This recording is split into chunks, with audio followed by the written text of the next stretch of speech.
Hello and welcome to FMK Anime. I am your host, Meep, joined by my co-hosts, Makan and Dalaron. Say hi, you two. Hello. Hello, everyone.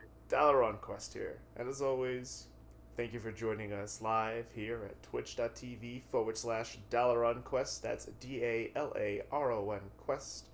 If you guys are new to this show, welcome. You guys can catch us streaming live on Mondays at 1 p.m. usually EST. And yes, Gilly, for this season, Gilly has stepped away, and we are now joined by a lovely Viking from the other hemisphere. Hello, Makan. Hello, Dalaron. How are you doing?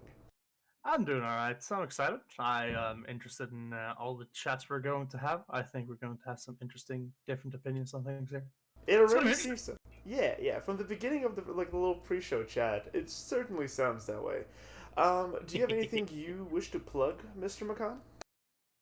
I'm a dinosaur of the internet. You can find me nowhere. Well, you can find me on Twitter, but I mostly just repost possums. Don't follow me. I mean, possums are pretty cool. I'm partial to raccoons myself. What about you, Meep? What's your trash animal of choice? Skunks. The Holy Trinity. Or the Unholy Trinity, as it was. Either way, if you are so inclined to actually follow me on Twitter for whatever goddamn reason, it is at that Viking with a D and a underscore between the spaces. See, if I could get the stink gland removed from one, like not inhumanely, but sometimes they have to humanely remove the stink gland because it causes problems for the skunk. I'd own one as a pet. They are cute. They are very cute. I think just raccoons are a little. Like, I find raccoons cuter with the little trash panda hands, but they're really fun. Meep, what's your Twitter? It's it's at soul_king777. You can see me repost porn, but follow me. Oh, right on the nose. You never change. We got trash cats fished right out of the fucking garbage, and then we got girls thrown right into the fucking garbage after they're done with them. Oh, I also retweet the Jujutsu Kaisen official account sometimes when they tweet funny things like memes about the show. And you Like guys can find me. Go ahead. I was gonna say I saw them retweet the other. It wasn't one they made, but they retweeted a meme the other day, and it was on April Fool's. It was like, and it went. There's no bigger April Fool's joke than this, and it showed a character in the opening with the main character. Oh, I saw that. I saw that and it hurt. And you can find me on Twitter as well, over same as the Twitch and YouTube Dalaron Quest. If you guys want to see our other sessions, and we just finished up our winter season last week, check it out on YouTube. As for Twitter, you guys can see me retweeting anime stuff, but honestly, it's mainly D&D. It's nature and D&D and eco activism. It's like, yeah. But Meep, how does it feel to have a season without Jujutsu Kaisen? I felt empty until I watched one of our shows, and then I felt happy again. That's promising. I do have a question, Dalaron. Yes? What's the recommended level for the Dalaron quest? Honestly, I try to keep people. I try to bring them on board at level 5. Kind of give them all the toys they need, plus an extra attack for our Fido types. But I mean, that's if you're going to use 5th edition. If you're going to go Pathfinder, I mean, I'm open to working with the team. It's important to scale. I see. Thank you. Of course, yes. In FMK Anime, we watch 10 anime a week, but in this case, we have extra episodes. At the end of each week, we can cut one anime, but no more than one unless the wheel decides to be nice. What the wheel is if 2 or more anime get 2 or 3 knives and there's a tie, we have to put them on the wheel, and the wheel of justice decides which show lives and which show dies. The wheel of justice made Dalaron very sad last season when it killed one of his babies. Will it do it again this season? Who knows? Rip One Direct priority. You didn't deserve murder. You didn't deserve to go out like that. I mean, he was just gonna die the next week anyways, let's be honest. Oof! Heretics. Anyway. let's get right into Vivy Fluorite Eyes Song, Episode 1. A bleak future, or the synopsis. A bleak future with AI killing off human life. Vivy is is the first autonomous AI made to sing, and she is approached by an AI from the future, trying to convince her what the future leads to. He proves it by having her save a politician, and explains the war that happens in the future is because AI are given rights, and so she must protect the politician who actually doesn't care about what he's fighting for. That's Politicians, am I right? you pulled into episode 2 there, buddy. Does Anyway, that not happen enough? no, that's episode 2. Good Yep, show. that's episode 2. I've watched the first 2 episodes of the show like 5 times already, okay? Give me a break. Uh-huh. First of all, what a fucking start to episode 1. We just go in at 100%.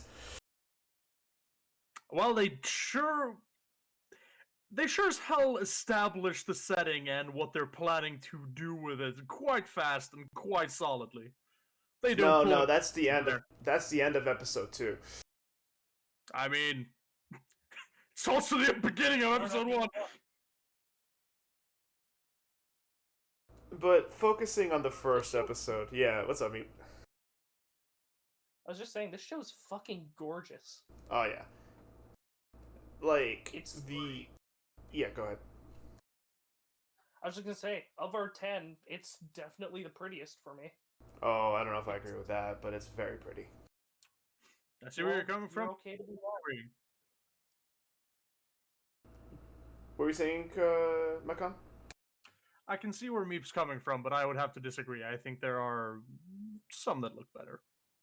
I think there are some that look better overall, but when they do the close-ups, the cybernetic eyes, the we'll talk. I think episode 2 will offer us a great chance to really get into it. But like we even see some close-ups with Vivy, and just the amount of charm and notion conveyed through animation in this is delightful. Like, is genuinely delightful.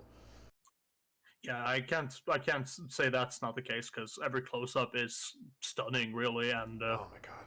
and some of the overarching landscape shots and some of the detail on the buildings and similar things also has me quite intrigued, almost pausing the show sometimes just to look over to see what details I can catch. Exactly. Yeah. There's, we've talked about this more and more. I think anime is really starting to invest in like backdrops and landscapes because we're gonna, listeners at home, you guys are gonna be hearing us talk about it quite often. But yeah, while the models are kind of drawn more fluidly, it really shines in the action shots. There's a still of when she's trying to catch Mr. Bear Boy that just shows off. Like, the scene where she's running around her room trying to catch the future AI who's now possessing the stuffed teddy bear toy that her little friend gave to her because she befriends a small, like I think a 10 or 11-year-old girl who comes and supports her because she's actually not that popular of a singer. When she runs around and chases him, specifically on that first, especially on that first shot, it is very fluid and gorgeous. It's really well done. Yeah. Her smile gives me life. Also, really quick, sorry, Magan, just really quick. She's an idol. Meep tricked us into an idol anime. Oh wait, never mind. I just remembered at the beginning of the episode. I mean, speaking about Vivy, or Diva, as she is more commonly known, I do like her personality, how it's very kind of cold and seemingly calculated and kind of emotionless, but at the same time, the little things in how she acts and how she speaks kind of lets through a bit of character that is more character impactful than having more emotion. I love that. It's great. I love the scene when she goes to save the politician. She's just running like the fucking. It's not the run from the movie, but it reminded me of the Cloudy with a Chance of Meatballs officer run. I Yeah. I appreciated how heavy her footsteps were. The fact that she wasn't going patta patta patta when she was running, but clunk clunk clunk Yeah, clunk it's clunk. just thunk. Yeah, like I have the scene burned into my mind when it goes to her face and she just says, "Please get down." Like I have like this sound she makes burned into my mind because, well, I've watched this episode a lot because I ended up watching it. I ended up showing the show to a lot of people. I ended up watching it with an IRL friend. I ended up watching it with our audio editor. I ended up watching it with another friend and another friend after that. So I've seen the show a lot. Yeah. Speaking of the scene where she ran to save said politician, I do have to compliment the action, a bit of an action scene that happened as well. The little combat we saw of her kicking the guy in the leg and pushing him out of the way before throwing two guys to the ground to save them from the explosion that was happening was very well done, and it felt like it had a lot of impact. That also speaks to Vivy's like logic that she does shoot. I don't think she'd ever kill anyone, at least intentionally. And fucking, but she would not. She knocked him out because she knew she couldn't save three of them. She only could grab two of them. So she knocked. I feel like she knocked him out so that he would go down while still far enough away from the bomb, and then get down Mr. President at the other two, the politician and his other bodyguard. Yeah, for sure. And that's like something interesting. Like I agree with you, Makan, where it's like it's interesting to see Vivy's like character come through. In episode 1, it's very minimal. In fact, the show itself brings brings like our attention to it on purpose. It's like every like you're just an automaton AI. Any smile, any facsimile of emotion you have is just you imitating behavior that you've observed from actual humans. And I think that's actually going to be something that's questioned and challenged, and that fine line is constantly going to be blurred and moved side to side. I mean, And I'm sorry. there's a lot of things about the character that really shines through when she's interacting with the AI from the future, Matsumoto. When he first arrived in her head after she um, was, I guess, error shut down and kind of fell off the stage. When it showed up in her head, how coldly she interacted with it while still kind of being professionally in "please remove yourself." Please over remove and over. yourself. Please remove yourself. Yeah, just kind of having a tantrum and just leave me the fuck alone, but without emotions, but still shining through, which is fucking hilarious. I love that. Now the 11th time. Now, don't be like that. So, Yeah, I love their dynamic. speaking of Bear Boy, he's just Khan from Bleach, isn't he? I don't watch He's a lot Bleach, more no bearable. sure. Well, As one more resident, time. as resident Bleach expert here, no, Matsumoto is a lot more bearable. He talks too fast. That's one thing I do have to say. Like, I get it. I get it. He talks really fast, and multiple times I have to rewind scenes so I can read and keep up with the subs, because holy fuck, bro, calm down. Yeah, I mean, I didn't have much trouble. I had to rewind a few times, though. I would agree. He is very fast spoken.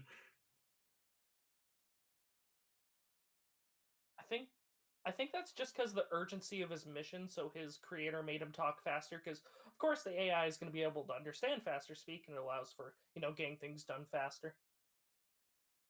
But I Right. have stupid human brain. Right, yeah, right, but it's still not good for us human people who have slow brain.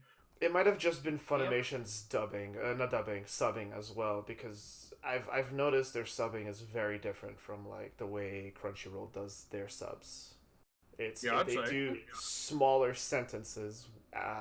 They do smaller sentences in quicker succession, and they also stay on the screen longer after the sentence is done. That's just something that's really starting to hit me this season.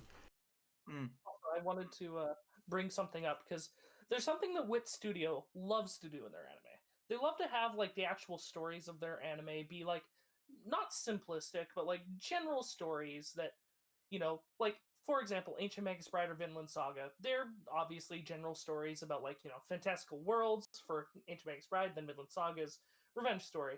But what Wit Studio loves to do is they love to have underlying themes when you like really look for them and read into them. Like for example, Ancient Magus Bride, that's a dom and a sub relationship, and Vinland Saga becomes an analogy for fatherhood and finding a new father figure.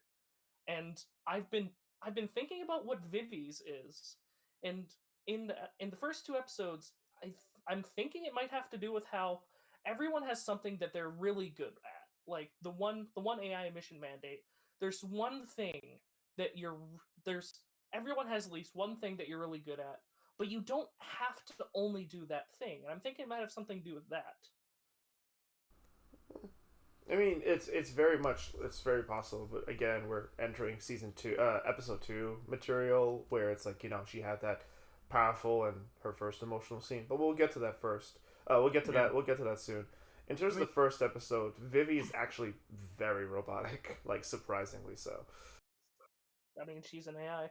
Yeah, no, I like that they had a lot of attention to detail like that, instead of going like, yeah, she's definitely a robot, while looking, acting, and sounding like a normal human. It's good that they actually do stuff with that. Like, I've seen animation before. It's like, yeah, this person's an AI. What? They're acting and looking just like a real human. They're definitely an AI. No, I think it's done intentionally to us to like. I think it's setting up her growth that we're gonna see throughout the series, but also like, yeah, like she is the first, and I think at this point only one of her kind. Although I think episode 3 might be changing that, but again, we'll get that's neither here nor there yet. And a lot of her motion, like I feel Kurosakura in chat just put it really well. Like Kon from Bleach is very more slapstick and goofy, while what's his name, Matsumoto. Matsumoto, this bear is much more cynical. Like he has a silliness, but it's really just like set up as like a highly intelligent, eclectic personality. I find him a bit obnoxious personally, but I that's also like feelings from episode 2, so I'll be quiet about that. In episode 1, it was just a little hard to keep up with him, but I thought I did find him entertaining to say the least, if not actually like I find him amusing. There we go. He's not exactly funny. He's not just entertaining. He's amusing. I don't know what I mean. I laughed out loud at the scene when she was chasing him around the room. He's just going foot up, foot up, foot up, foot up. Yeah, no, that was fucking hilarious. Matsumoto, I think, is a very good comedic relief, but at the same time also a very tension-filled character that can raise the stakes in some scenarios. Exactly. Or That's most scenarios, really, with how his outlook seems to be more pessimistic on the world, considering, well, until 100 years in the future, nothing really is about him. That's a good point. Also, we in it, boys. Someone finally said it. Giving AIs rights is a bad idea. What do you What's mean? the matter, Everybody's Meep? fine. It's fine. Do you not like Vivy become human? No, I think everyone can agree that plotline is tired and done horribly in almost all cases. Which means it needs to be done more. Can't believe and done right. I can't believe Diva's fighting for her right to be a second-class citizen. Jesus Christ. She's actively fighting against the rights to have rights. Yeah, that's why I said she's fighting for her rights to be a second-class citizen. Yes. Damn, I can't believe this is an analogy for you, Kokun to Moriarty. This is the future that Moriarty is fighting for. So, god damn it, guys. So there's move on to episode. There's no. Oh, I want to give my final thoughts on episode 1, but so there's no ending, right? Like we're not going to be getting an ending for the show. Are we not?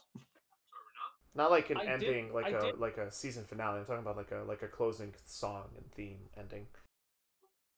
I won't say anything that happened in it, but I did watch episode 3, and the openings and the endings are songs that are actually, they essentially work in musical numbers in the show to be the opening and ending. All right. Interesting enough. I won't say anything about the actual events, but yeah, this show isn't going to have any openings or closings, I don't think. I'm fine with that, honestly. Yeah, that's fine. I kind of hoped we would get it. Sorry, go ahead, McCann. Yeah, episode 1 and 2 released like a package thing at the same time, so I guess it's just a continuation of each other, really. So, is an opening and an ending showing up in episode 3, maybe? Well, that's why I said they work in musical numbers in the show to be the openings and the endings. There's no there's no opening visuals, there's no closing visuals. It's just songs that they sing in the show to be the opening and the ending. Okay, so it's kind of a new twist on it, I say. Because Vivy is idle. Yeah. But yeah, no. I found the song in the first ending to be pleasant. I kind of hoped that we would have had an ending pleasant because the show, like Neve said, is very good looking, and there is a there's a lot of charm and polish there. And whether they did like honestly like even if it was just like minorly animated stills, like the very big close ups that we see in episode one and even more so in episode two, that would have been gorgeous to see. I'm sure at the same time, with the production that has gone into this show, the anime itself and everything around it, like I'm not even that upset. Like I'm not even upset if we don't get one, and it sounds like we won't. And if they do something interesting with the music numbers, all all for the better. I think it's a perfect time to move on to episode 2 then, because we just crushed 15 minutes talking about this one. True, but before I do that, I'm gonna read out my final thoughts on the first episode, like my very first impression when the episode ended. Uh, I was intrigued. Uh, I wasn't entirely sure how to feel about the show itself, but I knew that I liked what I was watching. Like I was both intrigued and interested. Like I knew that this has something to it, although it didn't fully settle in my mind quite yet. Like it didn't like I didn't synergize with the show. The show's backdrops and violence look really good. Like the 100-year future is chilling in just the right ways. Like they definitely showed off how bleak and miserable existence will be for people in the future. Uh, I have mixed feelings about the voice cast, but I look forward to seeing Vivi grow into her own person. And if we get some cerebral politics and like timeline conspiracies along the way, that's all the better. Action will probably be good too. I kind of got that feel from the first episode because that chase sequence was an indication of both like personality, expression, as well as how the show's going to handle its more dynamic motion. Anyway, I don't know what to expect at this point. I didn't know what to expect at this point, but I was into it. I was into it. Yeah. Then Fuck. Okay, yeah, I'm definitely gonna fuck this show as well. This show is phenomenal. I absolutely loved it. I loved all my time with it. I would gladly rewatch it again. Even so, it's absolutely stunning. Each time I watched it, I noticed something new. I'll get into episode when we watch episode 2. I'll get into something I didn't notice until my third viewing. But yeah, it's definitely a fuck for me too. Yeah, I mean, it might just have something to do with me not having watched anime in a long time before I decided to join up on this project with you. But I can definitely appreciate a show that doesn't pull its punches and is gritty and, well, actively showing us whatever is happening without shying away or censoring it, which definitely won the show a lot of points with me. I am endeared to the main character and I find her struggle endearing. And I also enjoy the supporting cast of Matsumoto and the other characters they met. It's definitely a fuck for me as well. I enjoy the show. Yeah. Vivy episode 1 gets that trifecta. Oh, and really quick before we switch to episode 2, it was funny to me that the scientist in the future that sent the whole Singularity Project Singularity in motion was voice acted by the same voice actor that does Dio and Adam, and I'm glad that Navi isn't really part of the show. It seems, judging by episode 2. Damn, can't believe they got the fairy from Link's Awakening. Gone. Damn. Vivy, Fluorite Song, Episode 2. Vivy and Bear rescue the politician from the terrorist group Torque. Possible antagonists, maybe? They escape the building with some quick thinking and a large explosion, saving the politician and keeping the law from being passed. However, we get a flash forward of Bear preventing Vivy from saving a plane with Vivy's young friend on it. I cry. I'm upset. Poor Bean. Poor I'm Bean. upset Why? Why are you upset? because I.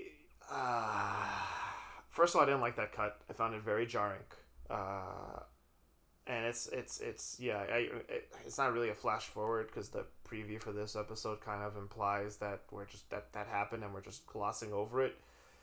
It also I mean, sets. we're not glossing. Hmm? I mean, it's not really glossing over it. You see it happen. You see them at the air. You see them at the plane hangar. You see Vivy is obviously trying to stop the plane from taking off, but Matsumoto is stopping her. I mean, it's not really Right, getting. right. You get everything that But happens in it.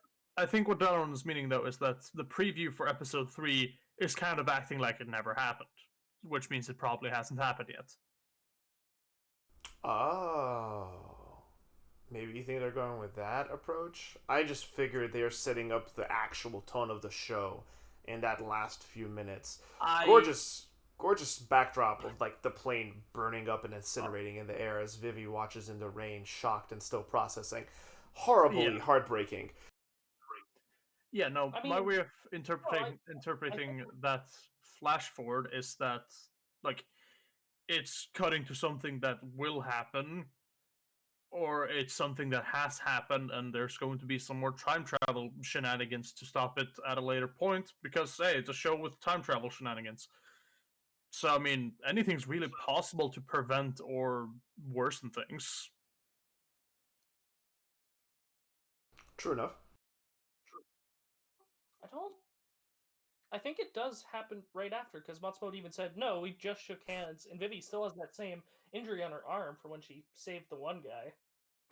Yeah. I think That's a Yeah, good point. that's true. I've kind of forgot a little bit about that.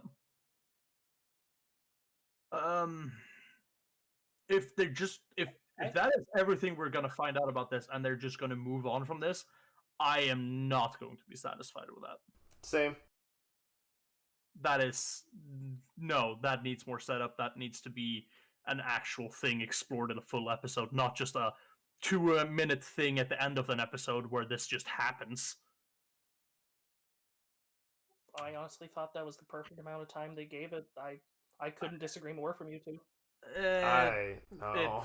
felt jarring and sudden and out of nowhere. A lot of things are not explained. Like, how did Vivi find out about this plane going to explode, except for newspaper in the future? But how would she start pulling those up um, if Matsumoto didn't want her to find that? He would have hidden that away from her. How did he get into the mech? How did he start controlling this fucking construction robot or whatever? So how did we get here? Is my question. To answer how she saw it, when Matsumoto was uploading the data about what happened in the future in it, she was looking through it and she saw it. You see her look through it when they're after they shake the hands on, looking at the tower. As for Matsumoto getting in the mech, the show has shown us him being able to manipulate like sci-fi devices. Like we see him, put himself into the bear. It's not too hard to imagine him putting himself in the mech. No, I know it's not too hard to imagine, but I'd rather see it happen instead of imagining it. It's a show, not a storybook. I'm want to actually watch things happen instead of being thrown into things as they happen and cut out immediately in front of it again. I'm in the middle here, leaning toward with Makan because like I also felt the cut was extremely jarring. The line, don't make like, oh come now, Vivi, like don't come now, Diva or Vivi, I forget which one he calls her. We just shook hands. Like, that line was necessary to like piece the two scenes together, but at the same time, it's just like it's setting the bear up as an antagonist, which to me sets the tone that the rest of the show is going to be in, which actually is a lot sadder and darker and disheartening than I expected. But in terms of like the actual occurrences, like I do find that we did not get enough of it. It was just thrown in last minute. Her friend's dead. It just seemed like very little payoff.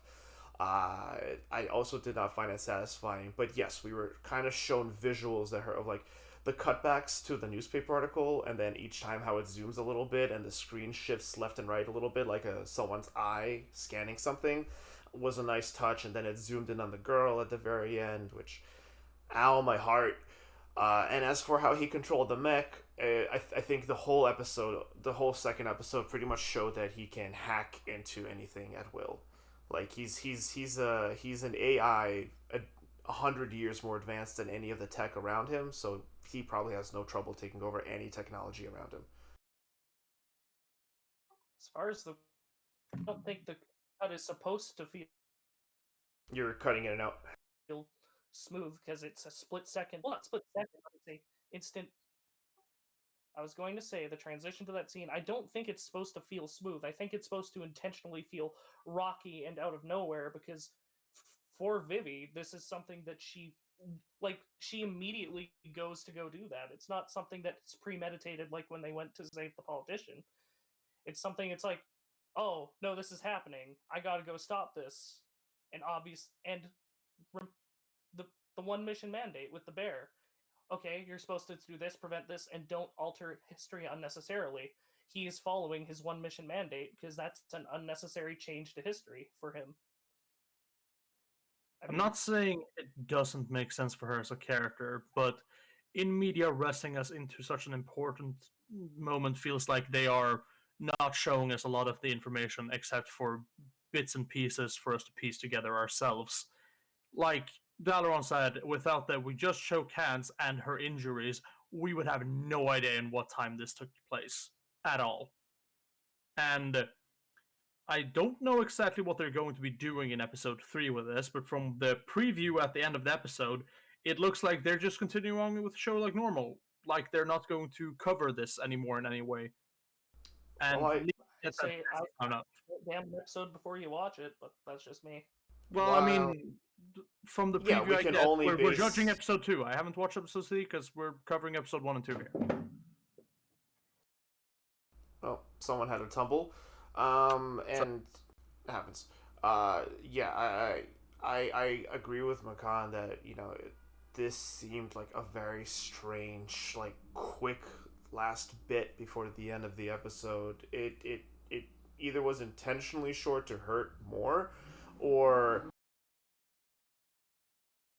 it's kind of at worst, I think it was just poorly executed and poorly paced. However, the show's been decent at that. There is one other thing I can mention on this subject for the show, but at best, maybe it is intentionally treated with little care because that's just what the show's going to be. Just, we don't really care about the deaths of the people that aren't integral to the timeline, and like Vivy, we're left sitting there unsatisfied with, well, I'm pretty sure Vivy's feeling more than just this unsatisfaction, but just we're left sitting there seeing these events unfurl and helpless to do anything about them.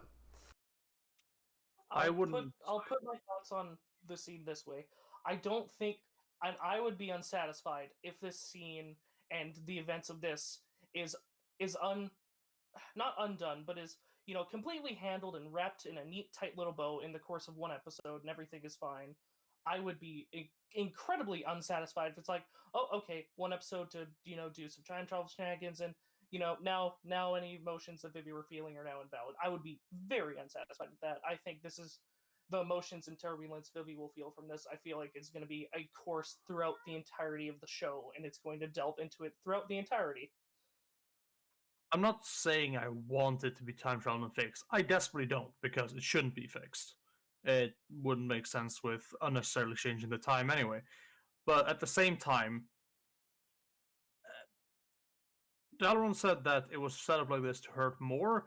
I am completely in the opposite state, that us being thrown into it all of a sudden makes it hurt less, as there is no build up to this happening. We are not able to dread if she's going to make it or not. It is simply shown that she's dead, and that's it, basically. And it's sad for me because from what I've seen from the entire episode, I loved the entire episode. The entire episode had such good action, it had a lot of good scenes, and it was just generally beautiful. But it feels like running a marathon perfectly in first place, and as you're about to cross the finish line, you slip and eat a face full of gravel. I also am not saying that I want this to be wrapped up in a nice little bow. For me, the unsatisfaction is not getting to fully experience Vivy's response to this. Is not getting to see we see her just staring and witnessing. Like it really felt like I was right there with her witnessing this. Except because I am human and I am much more emotionally charged than Vivy is. At least in this period, I don't know what the show's gonna go, how far the show's gonna take her emotionally. Uh, I have this. This is upsetting. The events that occurred make me upset, and I want to see her outrage to help. I don't know the right term. Help me with my feelings, and like I said, this is potentially intentional, or this is just a poor choice on the storyboard. Let me put it this way. Just because a preview doesn't show any of that emotions doesn't mean there won't be that. Sure, sure, sure. It's And I know we hear you hinting that we're gonna get what we want in episode 3, but we're judging this on episode 2 because neither one of us saw episode 3 because we're doing this 2 episodes at a time. I'm just saying, don't damn a show in its preview, man. I'm not. That's We're damning the show on its literal. We're damning this moment in its moment. Yep. the moment was done incredibly well. But I guess That's this is a great. losing battle, so. No, I mean, listen, this is just one part of the show, and you're allowed to have. We're here to discuss different opinions as well as get excited about things together as well. You're on the different side of this. This is right for you. This is your lock after all, so kudos. Arguing is not negative. Arguing is sharing of different opinions, which is full to grow as a person, for better or worse. Yeah. I mean, last thing I'm gonna say on this scene, just because we've been on it for a bit, is as far as the friend's death goes, I kind of see it in the same way that Yuji's grandfather was, where it was meant to set up emotions for the character, but not get an actual emotional response out of seeing that character. You know, it's meant to set up for the actual main character. Bullshit. Yuichi Itadori's grandfather was a crotchety old fuck who deep down cared about his nephew but already accepted his death. This was a precious 10, 11-year-old girl who was Vivi's only real friend and her first and real fan and cheered her on and was looking forward to seeing her on the main stage. They made us care about that little girl and then they took her away from us. Yeah. If they wanted me to feel more from this show, they would have showed more clearly that the girl was in danger and had some sort of build up to that before delivering this. Then this would have crashed home a lot harder than it did. Yeah, this was a setup that feels like it was intentionally designed to hurt us, and that does feel less organic. So I'm a little disappointed in that regard. The only reason I'm unhappy with it is because it didn't hurt me enough. It should have hurt more. Oh, you and me are different now. You and I are on opposite ends in terms of that specific aspect of it. Yeah, I suppose so. But I mean, if it's supposed to be a scene that's emotionally charged and devastating for the character and you as the viewer for having cared about a character, then I want that to have as much impact as possible. I want me to care. I am here to experience the show and to care as a as standing by the character or living vicariously through this character in this world. And I feel like I was kind of robbed from my personal experience of seeing what happened. Anyway, there is more than the ending that happened this episode. Yep. We should probably And talk about that as we spent almost 15 minutes on this alone. I mean, hey, listen, it's obviously has had an emotional react effect on us, and this is good. This is a good start to the second episode. I will use my previous mention to transition to the rest of the episode, and that was in terms of pacing. There was a lot of explanation happening in the building, in the AI factory building, that should have happened on the way there. The bear probably should have. He was explaining information that Vivy should have been already told or uploaded during her trip from the theme park to the building. Yeah, there is definitely parts of that that could be. I not going to explain away, but I could blame that by not enough time in episode 1, but at the same time, that's not an excuse.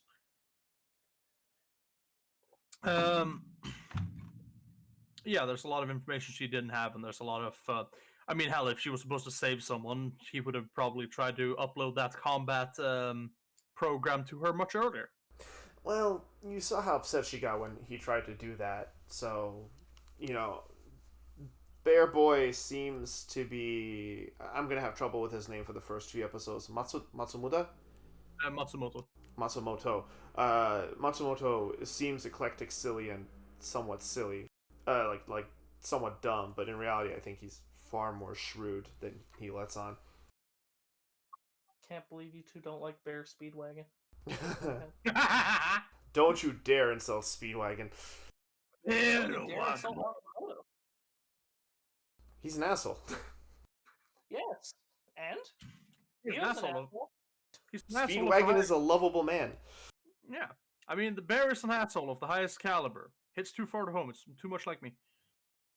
Uh-huh. Listen. I'm just gonna wait for finale when the true antagonist is gonna be her friend, but like Stroheim, she's cyborg. Okay. One of the real enemies were the friends we made along the way. I really like the way the show handles sci-fi, like the manipulating the glasses to make you see something different. That was fucking cool. Oh yeah, that was. I didn't quite understand what was going on first, but I'm like, oh, yeah, I guess he's wearing glasses, and we didn't see them being having some sort of robotics in them from episode 1 where they fell on the ground.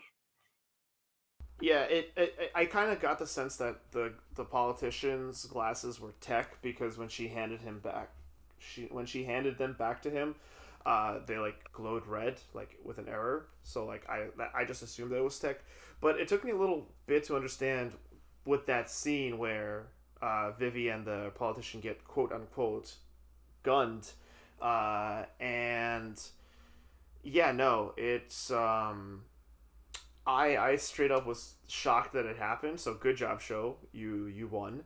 And then like in my head, I'm like, oh fuck. Do we restart? Are we jumping back in the timeline? Are we restarting Project Singularity?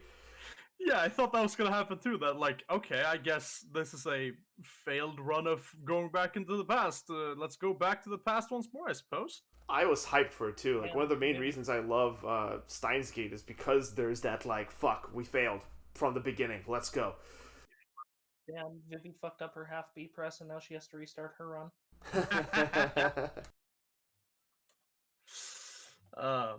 Anyway, we're cutting close to 20 minutes at this point, so I think we should start wrapping up here. I mean, there's still a lot of the episode, and I feel like there are going to be shows that we have less to talk about. So yeah, but like start to wrap up, like start moving to other points and try to progress a bit more instead of hanging on them. Yeah. 25 minutes will for 20 minutes each episode, basically. So yeah, I know we can go past. It's just I'm informing you what time is right now. Yeah. Vivy's an interesting show. I always foresaw that we were going to get caught up in it, especially any of Meep's locks. He gets really involved. So yeah, Meep. What are your thoughts on episode 2? And his baby. I enjoyed it. It was a lot of cool sci-fi stuff. Like what I love about this, and something that a lot of other shows fuck up, is they don't use their sci-fi for anything. But this show does. It uses it perfectly. Like the bear and the hacking, all of that fun stuff. That stuff that like out of shows that we've had in previous seasons never gave us with futuristic more sci-fi things. Like I absolutely loved it. I love how the show uses its sci-fi. I absolutely love the moments in this show. Like Vivy's character, I've been enjoying. Like she's very cold and monotone, but when she talks about her mission, you can tell that's when her expression changes. She shifts because it's the one thing that matters to her, other than her friend. But yeah. Oh, her friend's dead. But Well, yeah. not in that way. Okay. That scene. The one thing that mattered. That scene is what I was talking about earlier, where we're going to start to see Vivi's emotions and personality and character develop as she grows and learns and actually is pushed to understand the world through her mission instead of just live like instead of her mission being her understanding of the world. It was great to see because for those of you at home, like uh, Bear Boy blows up the terrorist bombs, blowing up a number of them, and the junior leader, who's seems much more zealoty than the others because he was straight about ready to blow himself up to kill them. Was about to die because a piece of the ceiling was about to collapse. Which this is when we get to the visually stunning parts. Holy shit! Like, not every part of the show is going to be consistent, but this isn't in a bad way. Fuck it, I'll show the audience. Um, yeah, Vivi, you deserve more than two stills an episode. For fuck's sakes, man, the animation, it's still, but it's drawn so amazing with amazing lighting and shadow highlights and shadows to kind of highlight her bleeding, the metal of her body and like synthetic flesh with her skin torn, and just that single drop of blue quote unquote blood of hers off of that strand of hair, fucking incredible. Yeah, I kind of said it any better myself. It was such a good fucking scene in general, and the general beauty of it all, it's just heightened it even more. And that's why I like Matsumoto and Vivi's dynamic. Like the cynical, like he's very more he's much more calculated. He's like, no, this is what we're doing. You're doing a lot of unnecessary things, Vivi. What? Why? Stop that. Bad. And she's like, no, no, this is what I want to do. You got me on board by saying this will help my mission, so I'm gonna do what I think helps my mission along the way. Yeah, and like even hearing like how Meep put it just now, uh, you know, you could already hear how Vivi's already, jokes aside, Vivi becoming human.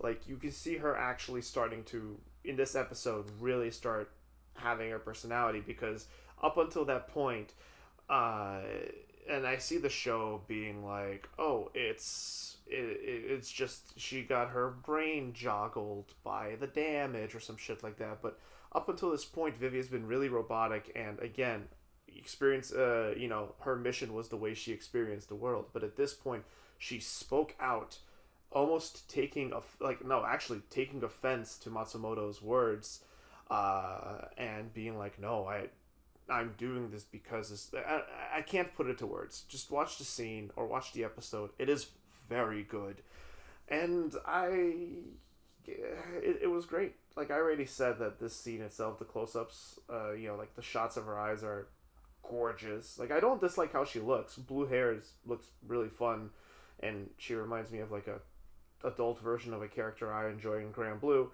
But like, oh man, it's just the blood dripping and how that smear of blue blood on that insufferable, ungrateful terrorist brat stayed on him throughout the rest of the episode was fantastic.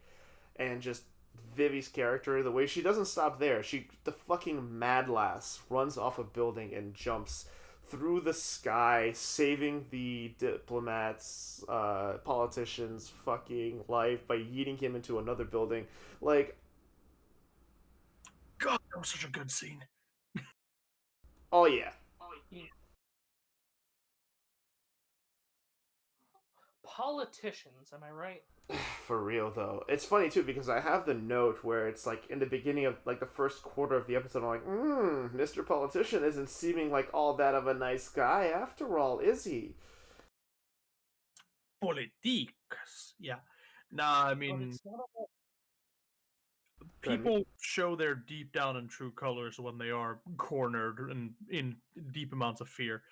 The guy had had multiple attempts on his life in a single day. You can't blame him for breaking down, but yes, he did. Let's show what he was actually thinking. But it's not about how long you live. It's about how you live. shoots himself in the cyberpunk theme starts to play. head. Yeah, no, it's funny because I thought he was a nice guy, but like politician, and they leaned into the whole like politician aspect. But it's ironic because her actions seem like they're only going to solidify the events of the future. However, I'm hoping either the show's going to be like, fuck, we messed up, we didn't take this into account, or the show's going to, through Vivy, create a better future for AIs. Yes, kill humans off earlier. uh, Uh, any are we close to being ready for cards, or do you have other points you want to talk about? I think I've covered my points at least. Yeah, Same. yeah, I'm good. Alrighty. Second episode. I as because in Japan this effectively aired as one episode, a 1 hour special to introduce a show, which on paper phenomenal concept, and in the way it actually worked. I thought it was amazingly executed. I loved every bit of this episode. It was fantastic, and I am excited to see more. Yeah. As for me, why the fuck did they kill the little girl? Because Yeah, the show is gonna go dark places, isn't it? Like, I don't know. I like what they're going for, but the scene was not handled with the care and tact that it should have. We talked about that already in the beginning of this episode's discussion. The cut was super jarring, and honestly, like, the way the episode made me feel was like Vivy was going to be the only good guy here, and I don't know if that's what I want from the show. It's not a knife because this episode did a lot right, and it would be a shame to kill it just because of an just because the last scene didn't really sit right with me. So I'm looking forward to seeing what episode 3 brings, but there is already a feeling of trepidation, only not in the sense that this is bad, but it just might not be what I'm looking for, which is not entirely the show's fault because part of that is just from me.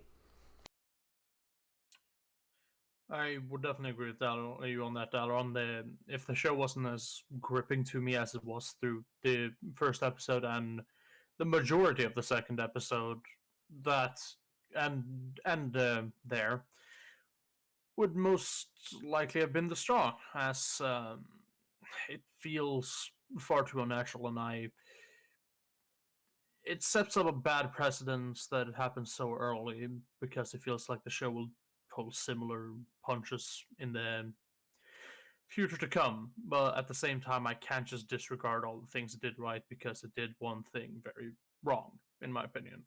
I'm still going to say I fuck it because I still want to find out more and see more about this world. And again, I don't know how many times I could forgive it if it kept pulling things like that I didn't enjoy.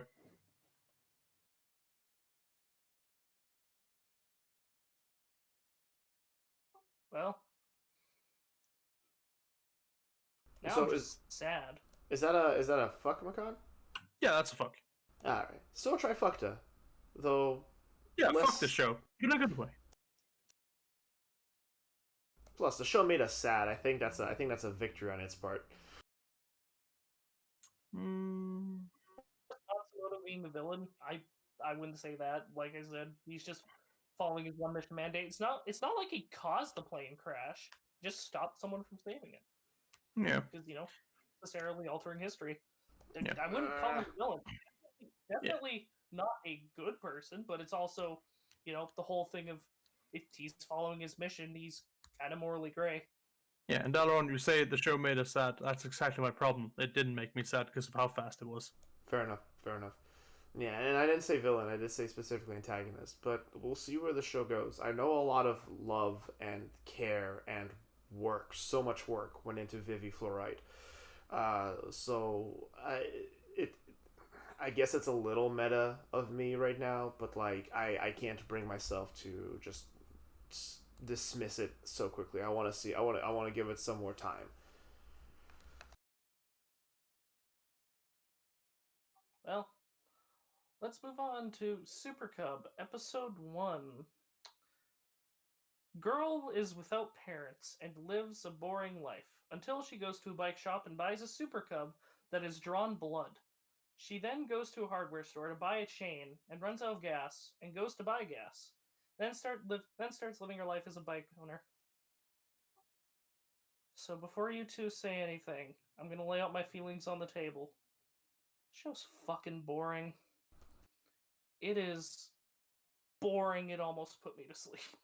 I am sorry, Meep. You don't know. You don't know how to just enjoy the little simple things in life. Literally nothing happens. That's not the point, man. Just enjoy the fucking Me. show.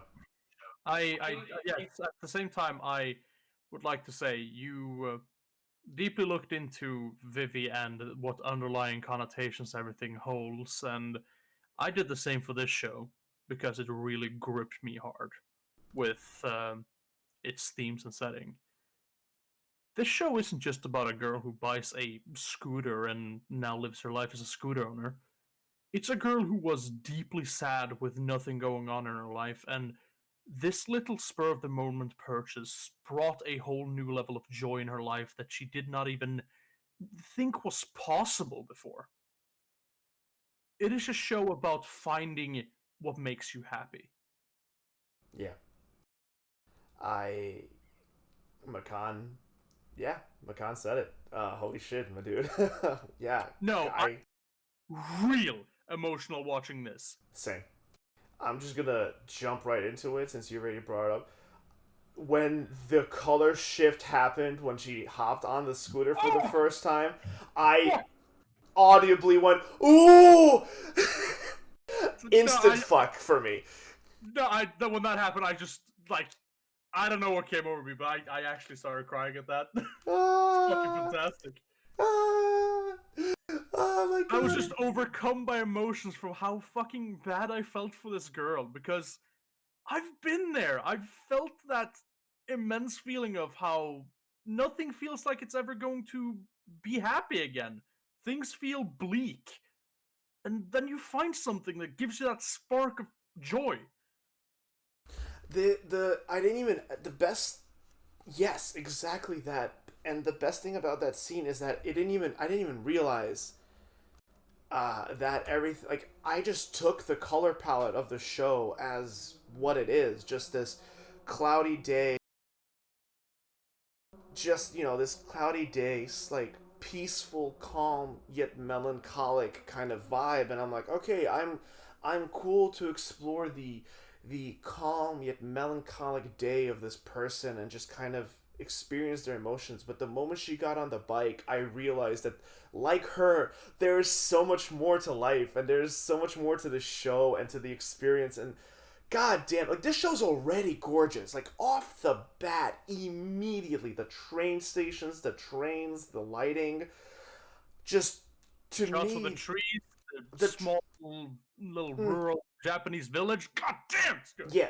And, like, we're talking rural Japanese village. We're not talking about, like, the ones that are, like, still kind of in the Edo period. I'm talking about the ones, like, like, it's probably in the southern point of Japan due to the tropical trees and how their school is set up and their uniforms and that, ACs everywhere. But this is small town. But for me, it was just, like, prettiest show of the season right off the bat. Like, when I saw it, I'm like, god damn it. And the way they use the music in the beginning, and more importantly, the absence of it, to just sublime. Chef's kiss. Oh yeah, it's so fucking good.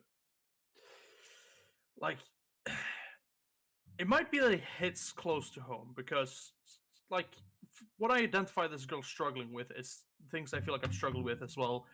The setting of their small rural town. I've grown up and lived in a small rural town my entire fucking life. The small struggles of taking yourself to a different location is fucking difficult and a hassle, but when you're able to move around to bigger places with more things for the first time in your life, you feel free. That is a chain that has been unlocked from you, and you are now able to move. It's just nice to see this person, this human person. Well, there's one thing I do need to bring up about her character that I find a little immersion breaking, but it's just nice to see this person finally win at something. You know, like get something, get a win, find something to enjoy. Yeah. I mean, I am just profoundly happy while watching the show when she actually smiles, and Uh, because it feels like she doesn't smile usually. yeah, she's surprisingly blush cheeked, but she doesn't smile often. Yeah. And the way she got the bike, brought it home, parked it in her usual bike spot, went back, Yes. stopped, went back Yes. for it, and then moved it so that she can see it from her window. I'm like, this, yeah, Yeah. this welcome So to buying your fucking first cute. motorcycle or scooter. Yeah, so cute. And like, for me, the joys of this show come from just how much it focuses on the little, small, tiny details, and just it makes it feel alive, unlike other shows, because the show doesn't need to worry about drama, about plot, about conflict or action. It just it is itself. The way the tea or juice pours into the glass, Yeah. and we get to see that. The way the smearing It's of the toast, the old man like screwing in the license plate, her pouring the tea into the thermos and then like actually squeezing it shut and putting it into the bag, delightfully animated. And it's all just life. It all feels like we're just experiencing this person's life. yeah, it's less of an overarching story of importance or trying to teach us a lesson. It is more of a personal and intimate experience of being allowed insight into this person's life. It's I just wonderful. One of the things that just like made me just fucking so happy is when her morning routine plays again at the end of the episode, but it is clear how much more happy it is with her new addition, how excited she is when she opens the window and sees her scooter, instead of sighing at the idea of going through her day. Mm-hmm. It I love this fucking show. Me too. Me too. Now we can continue gushing about it, and we will. But Meep, come on now, break our hearts. I had already said the only thing I have to say about this show. You two are crazy people. This is fucking boring. And I'm just sitting here crying, slowly realizing that everything I love this season is gonna die. And I'm just gonna be left with this, huh? I'm getting a little Me, background sounds from someone, so Gilly. just careful with that. And Meep become Gilly. All right. Well, everyone hashtag poor Meep. He's gonna kill everything I love, so. Man, I was watching this and I was looking at it and I was like, yeah, no, I'm I I am real like I was watching. I'm like, watch me fucking hate this. Watch him look at this just pleasantness with no drama, no conflict, just feel good vibes and hate it. He's gonna go, I'm bored. No meat to it. It's just, it's boring. There's nothing to it. A There's story doesn't need like conflict to be interesting. nothing to it. Yeah, but a story still needs the fundamentals. It still needs a fucking. It needs to be entertaining, and it's not. No, It's it is boring. entertaining. It's not. Not everything needs to be like a Greek epic. Not everything needs, a Yeah, climax. It's you just know the that climax was her I getting on don't the think bike. you know I don't think everything has to. I love Torimiya just as much as you and Gilly. But this is just boring. Unlike Horimiya, this has nothing. There's nothing to this. It's not something that makes you laugh out loud. It's nothing that makes you tense with anticipation. It is someone's day-to-day life that just got a little bit better. And I, for one, am excited to see how her life is going to progress even more. And I think I'm going to look forward to every week where I can sit down, take a load off, and relax with the show. That's exactly what it is. It's a subtle good time. Horimiya had a cast of literally colorful characters, and with booms of emotion and stuff like that. I mean, we might get that, right? We still don't have the full cast. We know from the trailer that and from the poster and cover art of the show that there's going to be 3 of them, including her. And but like, this is just as charming and thoughtful and thought out as Horimiya, in my opinion, except it's so much personal. In a way, it's kind of what Horimiya would have been if we focused a lot more on Miyamura, but it's not fair to compare it because this is a completely different show at the end of the day. This show is just exactly like Makan said. Like, I was having a bad day yesterday, at least closer in the evening, and I turned on this episode and just, oh my god, if you ever like jumped into a body of water and you know how refreshing it feels to just feel like the day or the stress is just washed off of you, that's how this show felt. It's just this pleasant ride. It's just so wholesome and nice and genuine and calming. It's very good. Like I said, it filled me with a lot of feelings of loneliness, nostalgia, and melancholy. And I mean, if I have to compare it to anything, it reminds me of when I first got a skateboard as a kid, and I rode that thing all around my small little town. No, Makan, that was last season. I know, but no, it's not. I never got a scooter because I never got a scooter because I didn't feel like I needed one as when I grew up, and a lot of people around me did. But that's different.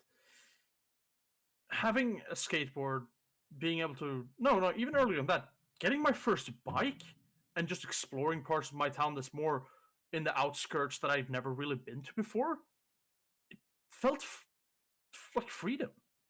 And I understand what's going through this girl's mind. She, a bit, not fully. I can't say I do, but yeah, I. It feels like a personal experience for me, and I disagree when I say that. When you say that every show needs a climax, I heavily disagree because this show does not need one. If it is just a different parts of this girl's life and the friends she makes with this new scooter, as it will obviously bring her together with new people who also own scooters, and how that improves her life, that will just give me insight to similar ways how I grew closer with my friends, just riding bicycles around the town and having fun together. It, it might be boring to other people. To me, feels like it's going through old memories. Not all of them are good, but some of them are so heavily nostalgic and pleasant to think back on. It is. It is memories that I had forgotten until I watched this episode. Honestly, I experienced a lot of similar things. That scene where I'm surprised she went on a night ride so soon. Like, even I didn't do that. It took me 3 days when I first got my first scooter and motorcycle. I lived in Thailand for a year in my travels, and I got myself a scooter and a motorcycle while studying there. And um, I positioned the bike so I could see it from my window when when I went to bed and when I woke up because I was excited, and surprised that she went on her first night ride. But honestly, I understand the excitement and the urge to ride more, especially when it's like a cool and quiet night and like there's like little to no other cars or people outside. Like that's ideal. And when she pulled up to the shop, I audibly squeed because I immediately was brought back to my first night ride, or like moments where I was in Southeast Asia, and I would, just I couldn't sleep. I wasn't quite tired yet, and I wanted some more of that fresh night air. So I would hop on my bike and drive up to a convenience store that's like 5 or 10 minutes away from me, and it's just quiet and it's empty. Whether it be a 7-Eleven in Thailand or I forget the shops in Taiwan, it's it took me back right to the joys of riding up to a shop in a cool damp night on a cool damp night or eve in like a small Southeast Asian town. Like even their school looked like my campus, so I was just like, "Fuck, this is bringing me places I never expected to." And like that's the thing, like Makan, you'll remember that like when we were discussing locks, I'm like, there's something about the trailer that is just I don't know if it's the music or the visuals, but something is bringing me back to a very calm, safe, and comfortable place. An emotionally strong, not because it's emotionally strong, but because I feel strong and like my fully myself in it place. And this is exactly what this episode did for me. Yeah, no, the the trailer spoke to both you and me on very personal levels, and I feel like the episode completely delivered on those promises that we got in our head that the show never mentioned, but it also completely delivered on those promises for us. Exactly. I mean, we're probably getting close to time, so I'll Yeah. go down my own list of things I wanted to mention about this episode. But yeah, like her fucking up her like so before I get to that, but like yeah, her riding down the street and like thinking about speeding up for the first time, like she's going 20-25 kilometers and she's thinking about like going up a little bit more, and she kind of puts her hand on the throttle and grips it, getting ready to rev up, and then getting scared by the big scary truck. Yeah, that's real. That happens because you're like, all right, I'm gonna speed up and I'm gonna drive with the cars, and then a fucking truck goes by you, and you get the wind tunnel effect of it. Like you get the draft from it, and it kind of wobbles your bike, and you're like, oh shit. Like when you're first learning how to ride, it's I saw that, I'm like, yeah, girl, I feel you. I've been there, and like her fucking up her gas immediately, and I'm just like, yeah, like that. Welcome to owning a bike. Like you gotta. This is like I hope she never eats shit because that happened to me too, and that was not fun. Oh, road rash is a horrible fucking thing. Um, but it's just seeing her go through the motions of being a bike owner is just like, yeah, yeah, yeah, it's great. And like I got chills when the engine started up again and the colors changed for just a little bit, and it Oh just never did I think I would be compelled by the character development of the shading and colors of an anime, but here we are. yeah. No, I have one singular negative with the show because I looked for one and it was hard to find one. I got two. There was like a 5 second segment of 3D animation Yep. when she left her house on her bicycle, and that didn't look great. But there was so damn little of it, I don't see how it's actually a complaint. Yeah, I tried not to notice it. I really did. But the CG's jarring, and I don't fully understand why it's there, because like they are quite oftenly switching between CG and hand drawn on specifically on her on the motorcycle and on the bike. I understand the Super Cup being CG, but like a lot of the things around the motorcycles are hand drawn, the cars are CG, but like when they make her CG, it's a little weird, and it's really noticeable for me, especially with how more static the 3D model is, especially with the hair, because one of the more charming things and one of the best things about riding a motorcycle is it's cliche, but it's the feeling of the wind in your hair. And when she's riding on the bicycle, it's stiff. I don't know why they did it. It doesn't feel like it really saved them that much time and effort, but the hand drawn parts are like so much better. But I mean, I'm not the director of the show. I'm just confused by it. Yeah, no, I've never ridden a scooter or motorcycle, but I have Mooter. I have bicycled down a few very steep hills, and yes, the feeling of wind rushing through your hair is fucking fantastic.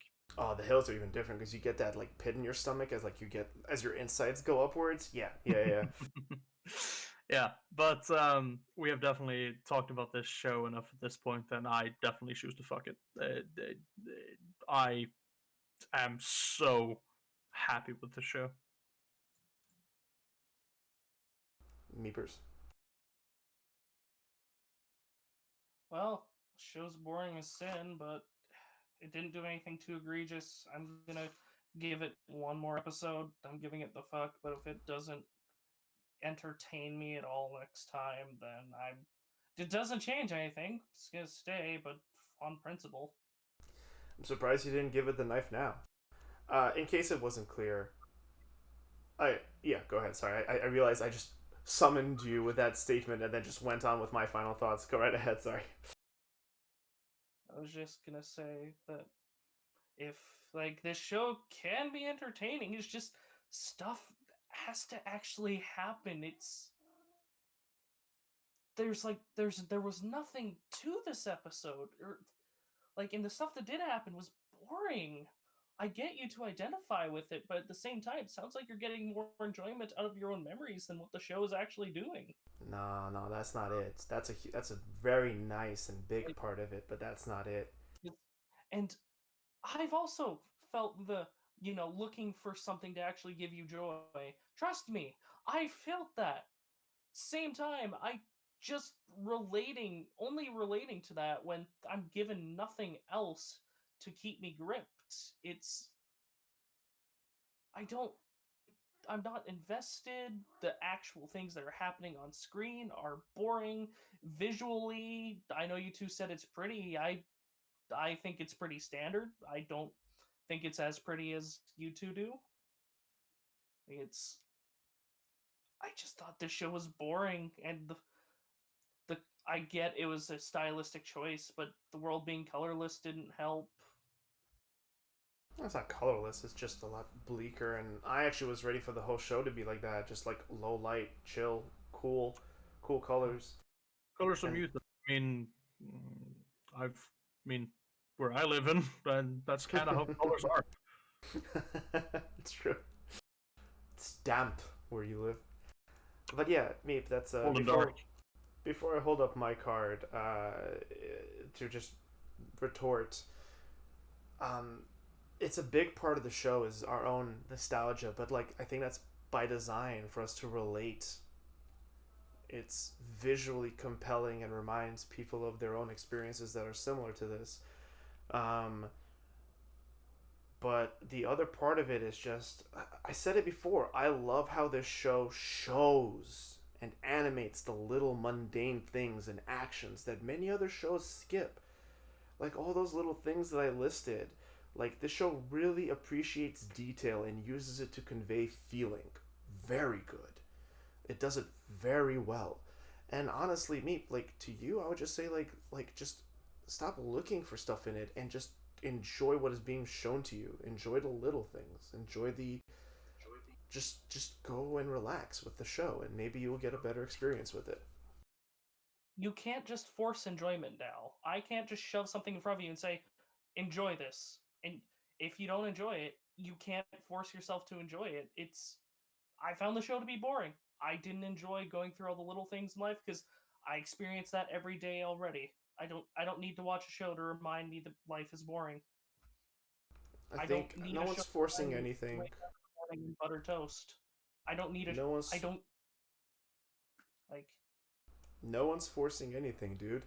Like listen to your tone in reaction to this and listen to mine. It's about enjoying those little things in life instead of finding them boring. It's just a different outlook. That's all I was recommending. But regardless, for my what vote, else to say. I no, it's fine. It's fine. I'll just hold up my card. So it's in case it wasn't. I can't see it not being blatantly opposite. Resounding, throbbing fuck for for this super cub. The little girl is nice too. Just I love this show so much. It's just the most pleasant, feel good, wholesome, with a little melancholy splashed in there romp I've had thus far on this show of us doing FMK together. It's so real. I love it. I absolutely adore this show, and I know I have this every week to look forward to, and even cheer me up if I'm having a bad time. There's a little setup for ominous mystery with the deaths, which we didn't really touch upon. The Super Cub is super cheap, like I think like $100 something because people died on it. Look it up. It's $90. Jesus Christ, I'd buy it. Yeah, I don't care if people died, and I'll get it. Like yeah, we might have a setup for some ominous mystery with the like deaths, but that just might be like local Japanese folklore because like in Japan it's very bad if something died and stuff. Like they are very the superstition of hauntings and bad luck specifically is still very integral in Japan. Hence Jujutsu Kaisen. But yeah, it just might be that coming into play. If it turns into something more, cool. If not, still awesome. Either way, this is a great time. Uh, love it. Like it's funny and like I can see that the people who made this show really care too because there's like that the sun faded pinup bikini girl poster ad was a great touch. You know, just there's a lot of that's the thing. This is a show where you just watch it, relax, and just enjoy little things, and you know, find the things that like speak out to you. It might not be for everyone. It's not a it's not Initial D. It's not high octane motorcycles, but I think that's great in its own way. However, before we transition, there's one question I do have for you guys, and that was the other critique of the show. So I don't dislike the girl, but the whole are there really kids out there who are completely alone in school? Like, I I've had a rough upbringing. My school life was not good, but like I was never actually alone. And I'm not counting bullying because well, whatever the fuck their malfunction was. But like I still had people I associated with, even if it wasn't regularly. If they weren't like real bonds, there were still people who would chat with me because it's just awkward to like leave a single person all by themselves in a social setting. And I see in anime like in anime we often see this character, often main character, that is completely ostracized by their peers, and I'm just wondering how realistic is that? Like, or is it just playing into the fantasy that you're a loner because no one understands how great you really are? Like, because that's not healthy. You shouldn't need the attention of others to be great, and, like, it shouldn't be that isolated, and it's something I've noticed happening a lot. It's not entirely unrealistic. I've spent a lot of time in my upbringing and schools having a lot of friends and being around a lot of people because I took it on me to be the center of attention and the loud, obnoxious asshole to make everyone laugh. And then I moved school and lost a lot of my friends who I used to be with, and I didn't like the people around me, so I decided to be alone instead. And I spent 2 years essentially not talking to anyone, only being by myself. And sure, I might not have been the happiest in my life there, and it's not healthy, but it's not uncommon. I've also noticed people when I then got back into the swing of talking to people again who are like that. And when I tried to approach them to give them a option of leaving that like I managed to do for myself, some of them would not take that because they don't want that. It Mm. it's not common, but it's definitely not a thing. It still happens. It's just I can't imagine. Like I think it's incredibly cruel to pretend someone is like doesn't exist, is not there, and I can't imagine doing that to anyone. So I wanted to bring this up because I'm like it hit me in this show. I'm just like, is this real? It is real, and I think it because she decides to be like that. I don't think she wants to interact with people at least at the point she was at the start of the show. Mm. Poor girl.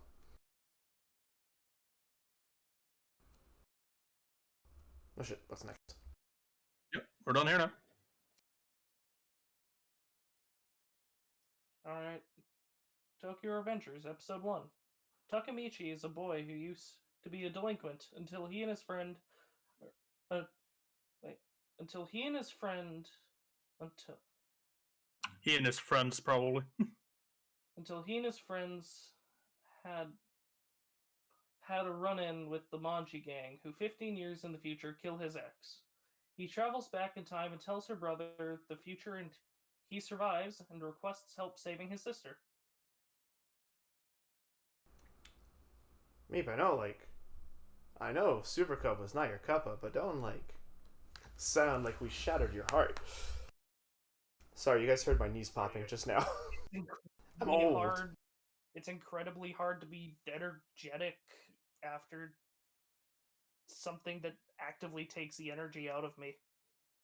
Oh, come on, man. Don't let us down. You're a host. Well, we're done with that now. Cheer up. We're talking about something else. Tokyo Revengers.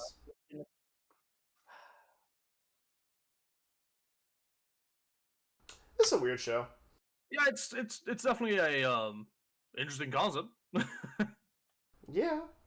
I personally like the concept of when he, kind of the young adult who never really grew up, not really finding his place in the adult world, and then with everything happening, finding himself back in school as a 15 or 16-year-old boy. I'm not sure.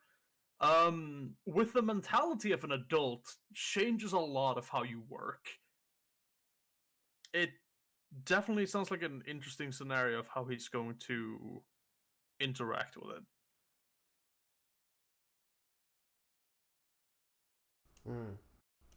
Well said. Yeah. I don't know. I found the first third or quarter of the episode didn't really do it for me. It's just it. I get it was set up in a way to kind of show how far he's quote unquote fallen, but the comparison is delinquency. And while I personally enjoyed him getting pissed off at the very end there, I thought that was fantastic. I fucking love that. It's it's the moment we've all been waiting for. There's I'm a little iffy on this first episode.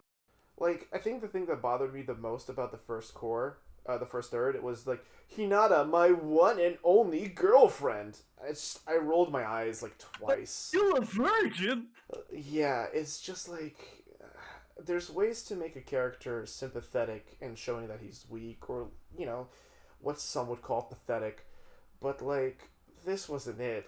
I did not have sympathy for him. He was a shit kid, and then he grew up. I mean, it's implied that he felt bad about all the things that he did, and then later on in the episode, we're told that he got his shit stomped, then got his shit stomped, and then we're also told that he ended up kind of serving this gang, not really running with them. So it kind of makes sense where he ends up. But this show had a couple it's silly. It's silly and it's weird without being on the nose. Is it common for middle schoolers to have girlfriends? I don't know. I also don't know how I feel about a late 20-year-old guy in a middle schooler's body with a girlfriend. Why middle school? I mean, yeah, I would agree so, but I mean, I don't think the show is going to be a lot about him having a girlfriend from what we can see. I think it's more about trying to save her instead of having that romantic connection. I think it's more him trying to save her so he can reconnect with her in the present. Yeah. I mean, on the other hand, how it's going to be. On the other hand, it's kind of still him, right? It's not he's going to hunt for other girls, but there's a moment where it's just it's still him. So I think that there's a level of validity there, but I find it weird that it's middle schoolers. Also, he never got over his middle school life. He said he peaked and he's constantly fixated on it. It's just those kids, those third-year middle schoolers, those were high school students, if not college kids. What the fuck? Yeah, no, definitely. It's Yeah. I mean, if he's around like 14, 15, yeah, I could believe that with his body type and the people of the gang who were a year older than them. Those fuckers matured fast. That or they got left back like 4 times. Yeah. I mean, who am I to speak? I fucking was reached full maturity around 14, so you know. And for your question of how common it is to have girlfriends in middle school, well, considering I have several, so you know. Well, Takamichi, he and his people were second in middle school. They were looking for other second years. I think those kids that beat the hell out of them were third years in high school. That might be it. That makes more sense. That makes a lot That would more make sense. a lot more sense, yeah. Because they were smoking and shit, and that's something that high schoolers do, not middle schoolers. I mean, my experience is that like it's around 14-year-olds when that begins. Either way, they got their shit kicked in, and while he is wallowing in his misery of how horrible he remembered this point in his life where his brilliant middle school life was shattered to pieces, he still remembered the only person he ever actually loved, considering he never decided to find someone to be romantic with afterwards. And he couldn't even remember their face.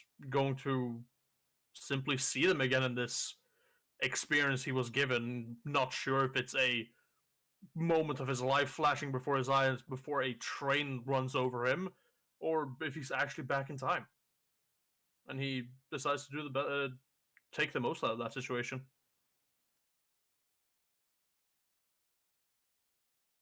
Which I would definitely agree.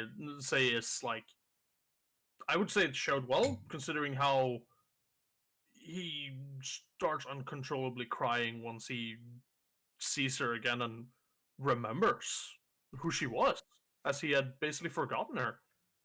Also, she's cute. Like she's genuinely like adorable.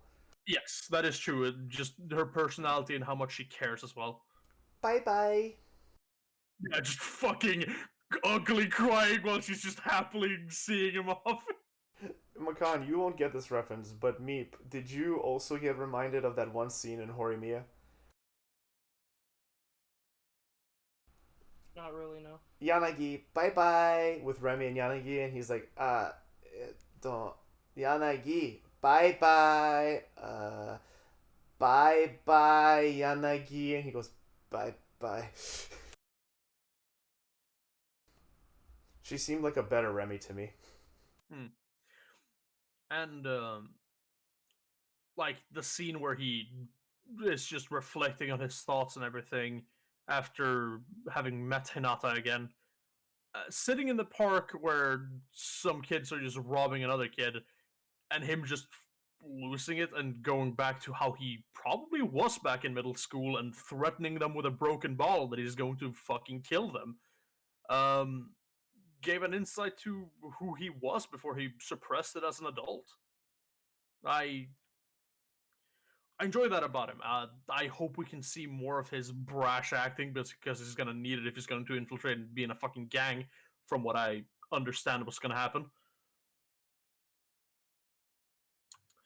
But also then telling this kid who was his middle school girlfriend's younger brother about everything, about how he died and what day he died and what day his girlfriend died and he is going to die. And the younger brother promising him to do whatever he could to save his sister, then sending him back to the future is kind of making a loop and already confirming that yes, this is some time travel shit. It's so stupid. It is extremely dumb, but it's I'm here so for dumb. it. It is profoundly stupid.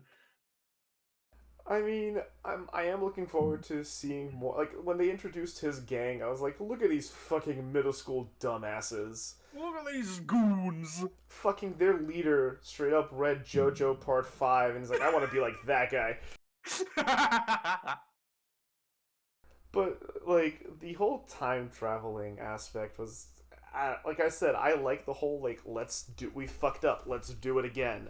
But like in this show, this fucking serious cop lawyer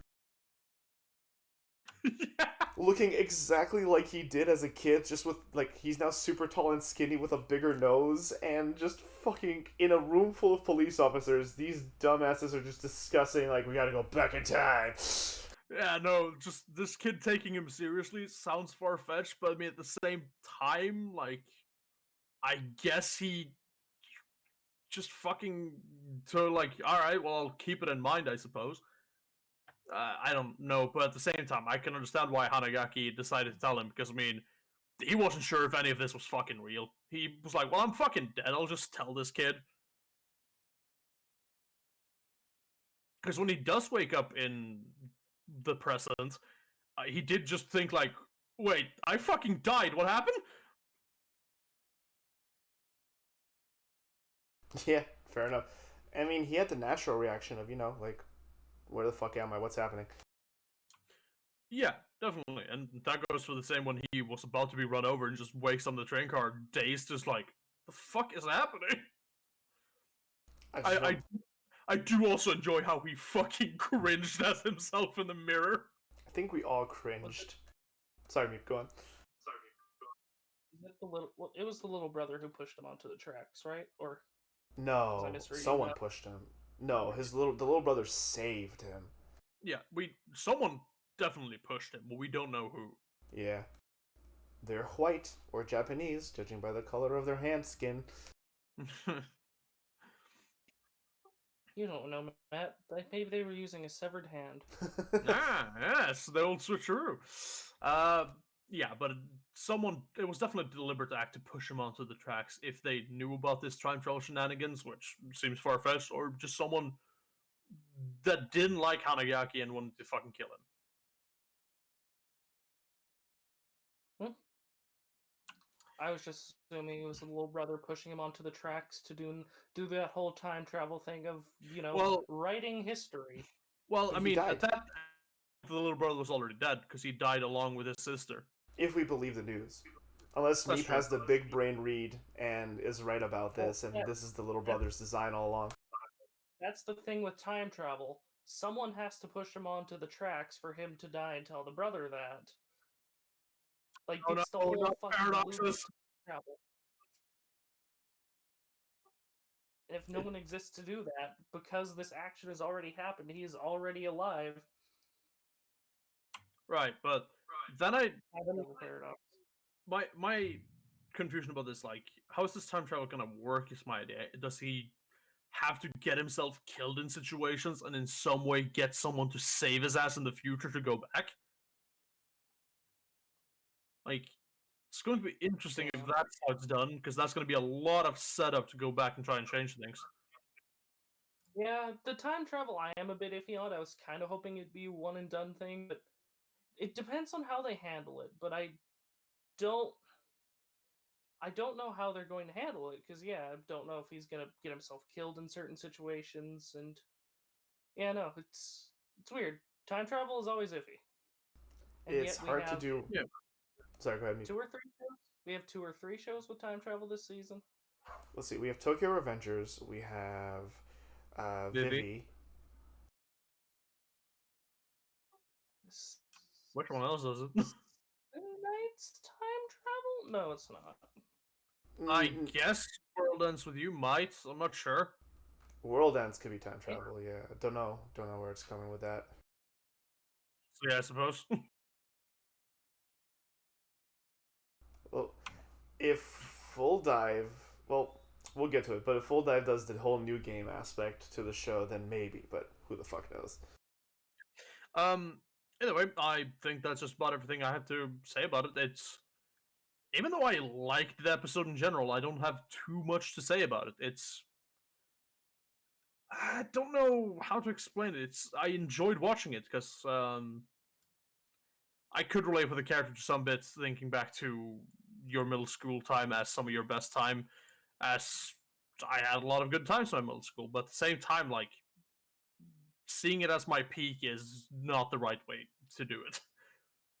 But Yeah. that's here's just him trying to fix his life with the power and situation he's been given. And I am also intrigued at the fight scenes and just the fucking bottle scene. I hope I get to see more of that. That was badass. It just was a felt fun good. scene. I did enjoy it. Just having him finally break and go back into his delinquent self, just sitting there, would you guys shut the fuck up? I'm trying to have a moment here. Aye, I said shut the fuck up! This over, I'll fucking kill you!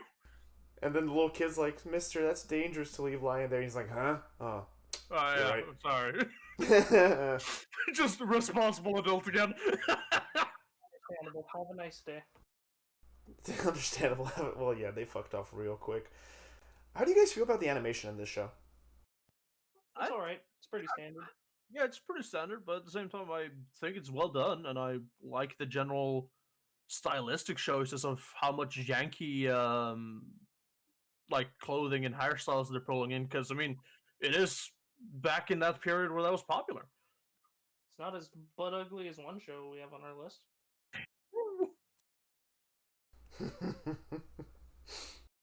Yeah, it's just I'm trying to place what I found weird about it. I think it was our leader's Takamichi's face, like facial expressions, and like it's the nose. They have noses. That's what it is. Oh no, they have noses. If you punch them so hard in the face, their nose will puncture their brain. Jeez. Yeah. Rocky does bring a fair point. The beatdown and the servitude to the gang really just ruined him for the future, and which is probably why he ended up as bad as he did. That's a good point. And here's his opportunity to change that and improve not only his life but save Hinata and also probably improve his life for all of his friends who got beat down with him and forced into the exact same situation. Damn. I don't know. I'm putting a lot of stock in what this show might do, and I'm not quite sure yet, but I am definitely excited and interested to see more of it and see where it goes. And I hope I get a lot of action out of it because it's kind of the reason why I locked it. That does bring up, in terms of action, the ending. We got an ending this episode. I think I actually is that the ending or is that the opening? Because I think it Oh. did the thing that they do and they play for the first episode. They play the opening at the end. Yeah, it Oh. might be the opening. That explains why so many visuals feel like they spoiled things for the future. Mm. They showed a number of events happening, and then it showed what happens to a number of his crew. It was brief, but if you're paying attention, you see it, and not like Akudama Drive, where it's literally like half a second, and it's like artsy and silhouetted, so you can't really tell unless you're really, really looking. You pause and you look, or you saw this the last few episodes, and they're like, "Oh fuck, that was that." Here it's just like person gets stabbed in the hand, glasses boy gets I won't go into it because but like I saw a lot of shit. I'm like, okay, but it also sets up a lot of stuff. It shows them as like big gang members in the future, so I thought that was cool. Yeah, definitely.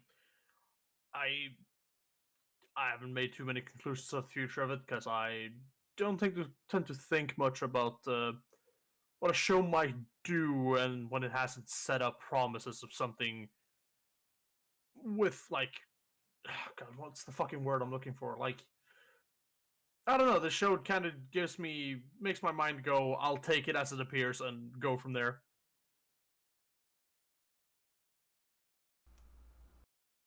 Fair enough. Fair. Well, I think we should pull up cards at this point, right? Sure. See? I'll go last. I'll fuck this episode. Very dependent on how things are handled from here on out, but I did enjoy this first episode, so excited to see how things go. Yeah, I also really enjoyed my time with this episode. I am quite happy that I ended up locking this because, I know you both know I had some issues trying to find something I actually wanted to lock. Yeah, that's how it was, but I'm glad I ended up on this. I guess my gut feeling was right with something I'd enjoy to begin with. Um, Yeah, I think I've done all my compliments and a few of my things I might not have enjoyed already. I'm also going to give this first episode a fuck. While not the thing I felt strongest about, especially not the. I really didn't care for the first, like, third or quarter of the episode, like I said, but at the end of the day, I kind of want to see where it goes. Like, the date was interesting. We went out. They kind of started, like, really self-deprecating, and not like at first I was like, yeah, man, I get it. Like, we have a hard time and we should be uplifting. No, like, they just seemed really keen on telling me how, like, terrible things are, and like, I'm so sad, I'm a virgin too, and it's just like, oh, okay, so you're like making that your identity. But maybe it was the point is was for us to dislike the character and not the life they were living, quote unquote, now. Um, Still a little weird in terms of the general setup, but fuck it. With all that being said, the show somehow was able to hook me at the very end. The whole, like, we gotta go back in time and save my sister. I have failed you, sir. And I'm like, fucking hell, what? Either way, whether it was seeing our main character get angry and punch a couple of people, or because the idea of constantly going back in time to help fix one particular event just appeals to me, like I mentioned with, like, Vivy, uh, I'm excited to see where the show goes. I'm interested to see where the show goes. So, try fuck, Tokyo Revengers. Let's see what you do. You don't have to kick my child when they're down. I like Vivy. What are you talking Yeah, about? Oh, you're using that as a dig to it. No. I mean, no, we both like Vivy. We both gave it fuck on both episodes. I was gonna say, you basically already said next episode is gonna be the deciding one, so you don't have to kick my You child. said that for us, so thanks. I said that. I never did. Yeah. At least that was what you were implying after we talked about it. But Yeah, but Dollar, I just want to say for your points on the show, I mean, it's cheesy, but sometimes you need that fromage. Wait, fuck. What show was it that was like Gherkins? Oh, yeah, fucking god damn it. We'll get to that one.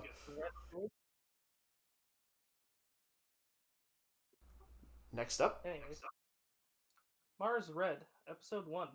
The Major is a man in charge of the task force for detaining and exterminating vampires. He questions a woman who was turned after an accident at an opera house, or not opera house, theater. He goes to the site and meets a boy, but the vampire woman escapes. He meets her in daylight and she soon disintegrates. Was she the Major's fiance that he Yeah. never met? That was going to be my question, too. It really felt like that in the end. Okay, I'm glad I'm not the only one this show left confused for a lot of it. This show, yeah. Synopsis was Nation also feels synopsis was a little rocky, but then again, even the pacing and the kind of cutbacks were also they weren't bad. They were different. I couldn't tell if the show was trying to go for the Japanese theatrical kind of vibe or if it was just being artsy in a different way, but it definitely felt different than most, if not everything, on our list. That being said, yeah, I'm not entirely sure. It kind of felt like she was his fiance because, like, he said he never met her. Does he not even know her name? Or is he just really stoic and he knows it's her immediately, which is why he came in, and that's why the major was like, "There's no room for his general was like, "There's no room for sentimentality in this job," and he's like, "Yeah, I know." Yeah, I also Yeah, think it was his fiance. I'll be honest, I was pretty damn confused the entire episode, but that's like same. the few And things I pieced together. I would. same, and it's not. Go ahead, Nick. Oh, yeah, go ahead, me. As same, and it's not a good feeling to be confused for a lot of the episode. I'm gonna have to agree, guys. I was also confused by a number of things. Like, I liked the opening of the episode. I'm like, well, we're in for a drama. And I love the time period, the period of, like, rapid industrialization and modernization in Japan. Like, I've always enjoyed this setting. But, like, why do they like repeat the intro sequence? I get it, it's enjoyable, and but they have her just doing the theater part when she really is sane. She's sane, right? Like she's actually sane. She feels sane. If she is not completely sane, she has moments of lucidity. The way they explained it is that when she was turned, it was in the middle of the theater performance. So her entire personality now is being a theater woman. So I sort of understand that, but at the same time, that's a bit of a weird rule they're adding for vampires. Also, the kid's obviously the villain, right? Oh Like, yeah, 100%. Kids the yeah, vampire. Yeah, The ending all but it's confirmed it. definitely the vampire. Yeah, Yeah, the ending all but fucking confirmed it, which I'm actually not happy about because like I mean, you know what? Fuck it. The kid looked like a vampire, so yeah. I mean, the fact that he was in the theater kind of already told that to me. The show is weird for me because I remember when I first watched it, I felt a lot more warm on it, but after talking about it more, I'm left confused and very conflicted with this. Yeah, I will say this. I think the first episode is enjoyable. Like it is an enjoyable experience to watch. It is difficult to talk about. definitely. I did not write a lot of notes. I wrote a quick thought at the end of it, which describes my thought of it. It's like watching a theater play that you have no idea what it's about, and you come in maybe a few minutes after it started. Just seeing it on like a cinema in a cinema you've walked by, like in your hometown or something. It looks interesting, so you buy admission and sit down and are swept up in the emotions and confusion of it, but still having a good time is the feeling I had.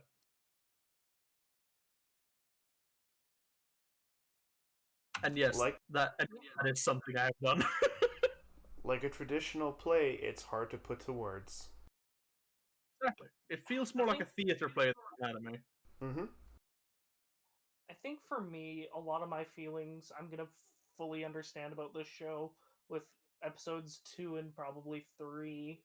Because if it stays really confusing like this, I don't know if I'd be able to stay on for the ride. But if it is a bit more clear and don't get me wrong, like confusing artsy things I can enjoy, but I don't know, it's just something about this one that kind of didn't leave me feeling good. Well, not it. Yeah, no, this It left me on some parts, but at the same time, some parts like the confusion of like, was that his fiance? Was it not? Like, mm. I'm fine with a show not like saying everything, not spelling every single little thing out for me. I like being able to put two and two together. But combined with the pacing and the overall, like, this show is artsy. Not just because of the animation, but we'll get to that in a second. But just everything about it, from the opening that like I'm just assuming we're getting something different each episode. Like just music is like the music was. I'll get to the opening in a second too. I'm switching topics. This show is definitely artsy, and I did enjoy the first episode, but they will need to start becoming more coherent as the time goes. Like One Direct Priority was artsy, but they said the things that they needed to say. At least they gave the payoff. And like with it, when it comes to like a show like this, like Japanese vampires is a genre of it in and of itself in anime, and you normally don't believe what the military people are saying 100%. They're usually wrong about some things. But are we supposed to take what they said about the girl? I forgot her name. Is like Makise? No, not Makise.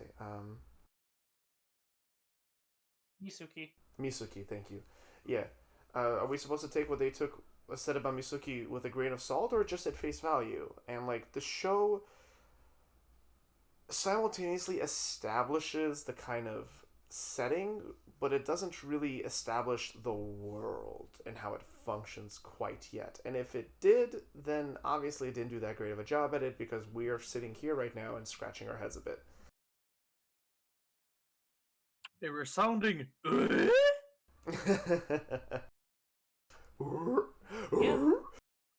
Well, It sounds like we don't have much else to say. Well, Do we want to hold up cards? I have a few things. First, I want to talk about the opening and ending. Wait, there was an opening? Yeah, well, kind of. We got a credit sequence with a very pleasant, calm music playing. Kind of makes me feel like it made me feel like we booted up an RPG, a JRPG specifically. But as it is, I can't really judge it as an opening. It's just a pleasant credit sequence with hopefully interesting visuals as we go down the list. If they're going to do this every episode and kind of, just walk us into the episode without dialogue and just a little bit of music and the quick cuts. Right, you mean the car ride when the major is being taken to the vampire lady? Yeah. Right, yeah. I didn't consider that an opening. I thought it was just a pleasant scene. It's the closest thing I could find to something of an opening. Yeah, I suppose so. Just didn't think of it that way. I didn't even notice the credits on the screen. Fair enough. Oh, that's good. That means it took you in. Like I And said, then I kind of got swept up in this theater that I'm trying to understand when I have little to no context of it. Yeah.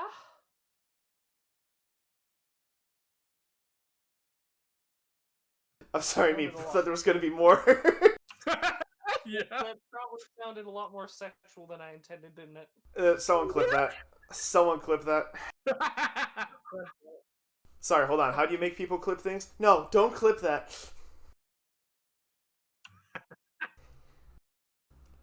Damn. Which brings us to the kind of polar opposite, which is the ending. That is an ending, right? Like that's a bad opening, but it works as an ending, not an end. And it kind of does confirm. Oh, I think that's the ending, yeah. And that kind of does confirm White Haired Boy is either the villain or a side character, possibly? I don't think he's the villain. The whole ending makes it seem like he has his own tragic backstory. I think there's going to be an overarching vampire lord, but he's going to be the antagonist for the majority of the season. That's my prediction. But yeah, they pretty much all but confirm that he's a vampire. Yeah, I mean, I basically hard confirmed it for myself with my assumptions of him, with where he encountered him and how he acted. But yeah, the ending is yeah. There's no fucking hiding the truth there. Oh, wait. Yeah, no, I think Misuki was his fiance because the boy did say, "Oh, if only the man she loved came back a little bit earlier, she could have got her Exactly. wish." Yep. My head. No, Wait, there's wasn't he literally say "shake my head"? I don't know. But there's like quite a few things hinting that they were engaged, and with their moment at the end where they are dancing before she decides to let herself get disintegrated in the sunlight. Yeah, no, the emotions there and him hesitantly going for his sword with his fiance not being human anymore, but still hesitating is kind of what confirms that for me. That was actually really good. The hesitation on this stoic major, now captain or colonel man, is just was. Colonel, yeah. Uh, let's use this to segue into the animation just really quick before we do that. Just my thoughts on the ending as well. Was not expecting English. Not what I expected for the song at all. Kind of gave me Moriarty vibes, where it's just like, oh, okay, this is a shift in beat. But I actually really dig the song. Like, even though the whole ending is kind of super fucking edgy, song and all, I I kind of dug the the song, man. I'm just like, yeah, this is get like this. It makes me feel like angsty. I like this. It's hard. It's hard not to have angst about a story with vampires. Mm-hmm. Kind of And goes with the scenario. speaking of the vampires, when she broke out, she was scary. Oh yeah. Oh yeah. Oh yeah. She gave those soldiers some mean hickeys. The thing is, though, it seemed like she stopped herself from biting them. Yeah, she didn't actually give them Mickey. She push them over. I mean, unless they simply cut away before she did so. But I mean, that's not the feeling I got. What terrible soldiers are they to where they just get pushed over and that's enough to keep them on the ground? Just Well, remember that she's fast and strong enough to deflect the bullets and jump moats, and if you get shoved with 60 miles per hour, you might get knocked out. Yeah, and I mean the first one is the one she pushed. We don't know what she did to the rest of them, but the first one with where he was kind of positioned in my mind, it kind of felt like she pushed him off the bridge. Yeah, that too. Fair enough. The specifics still. Oh, go ahead, mute. I was just gonna say I don't. The more I think about it, the more not confused, but the more mixed my feelings of this episode are. Meep? Oh, I cut out. Yeah, you cut out. I heard him fine there.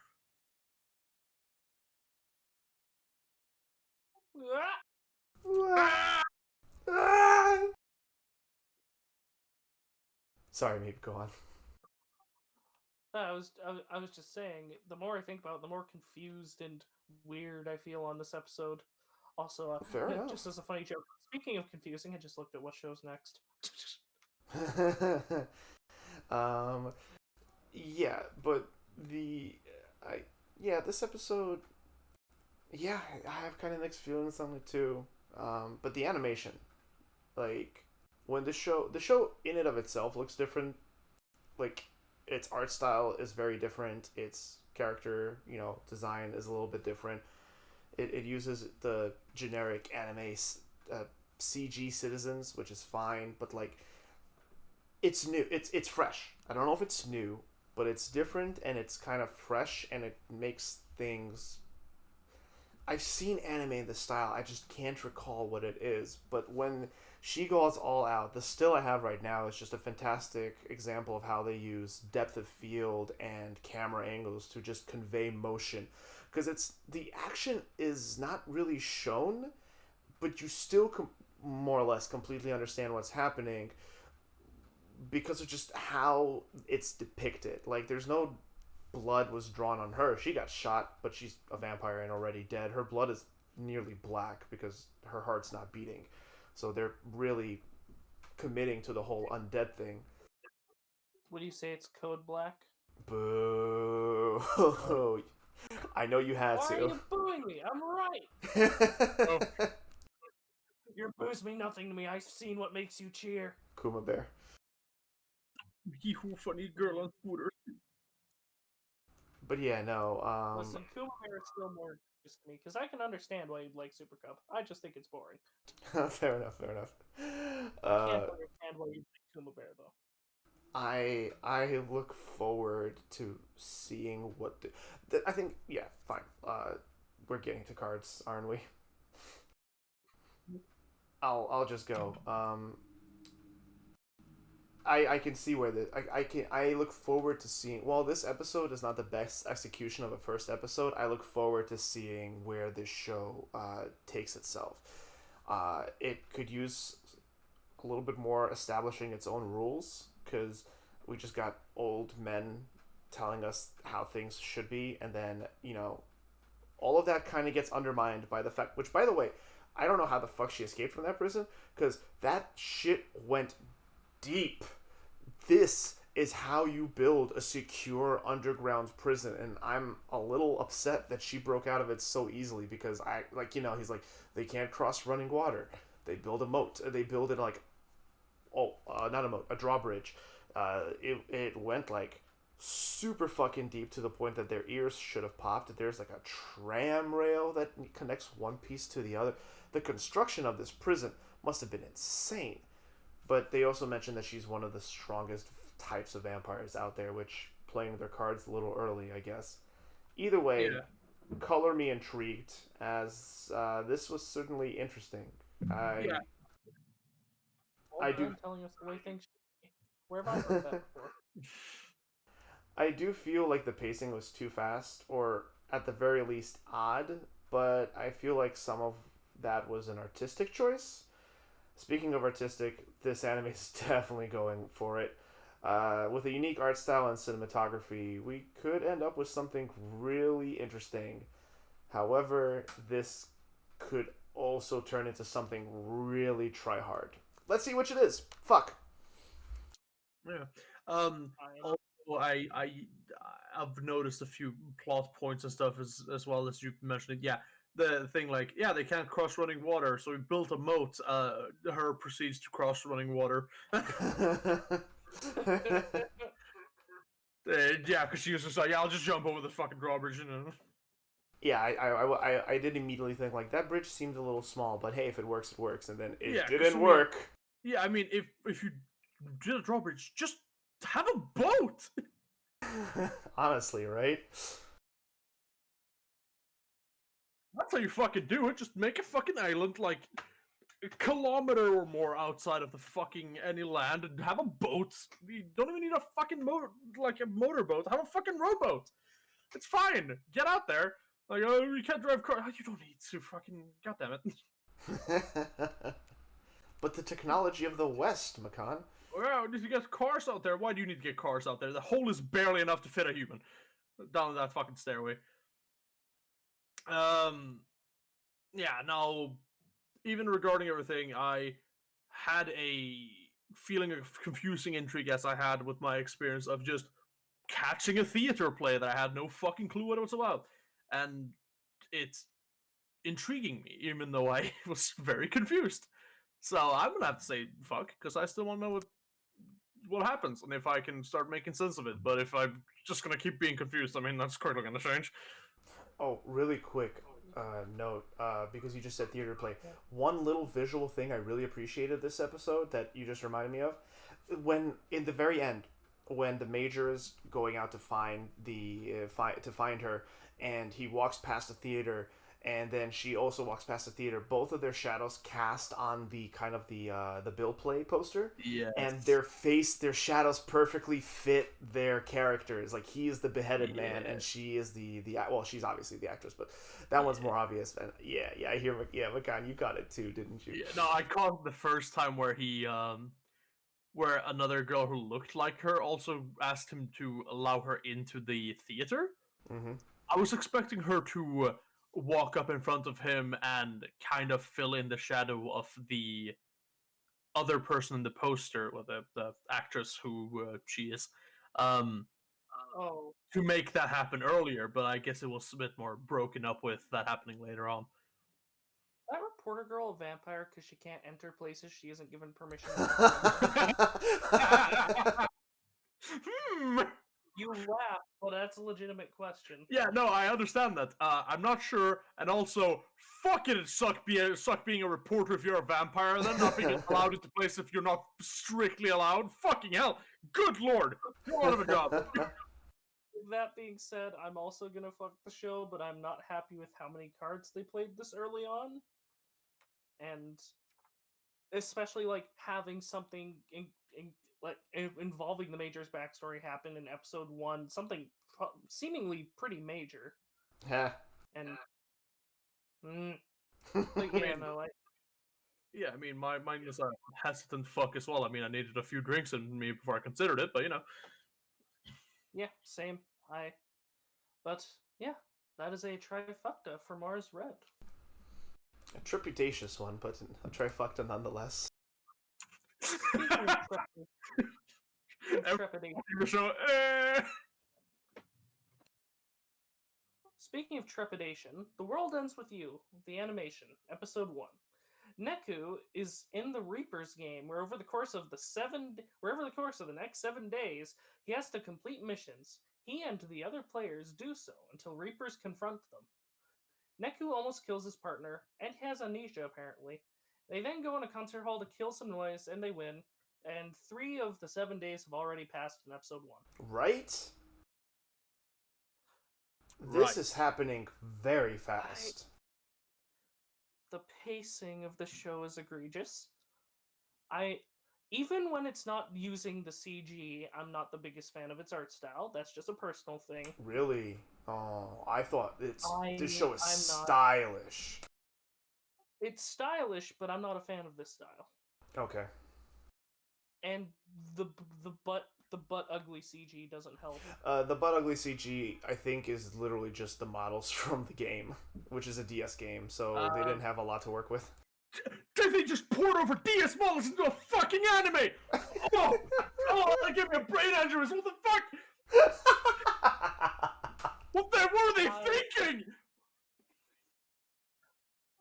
I can't even think of what I have to say on this. Let me just read out the notes that I have. This episode left me very confused and at many points uninterested. The pacing was all over the place and felt like I had a lot of missing context. On the top of that, I'm not the biggest fan of the animation style, and the CGI looked like butt.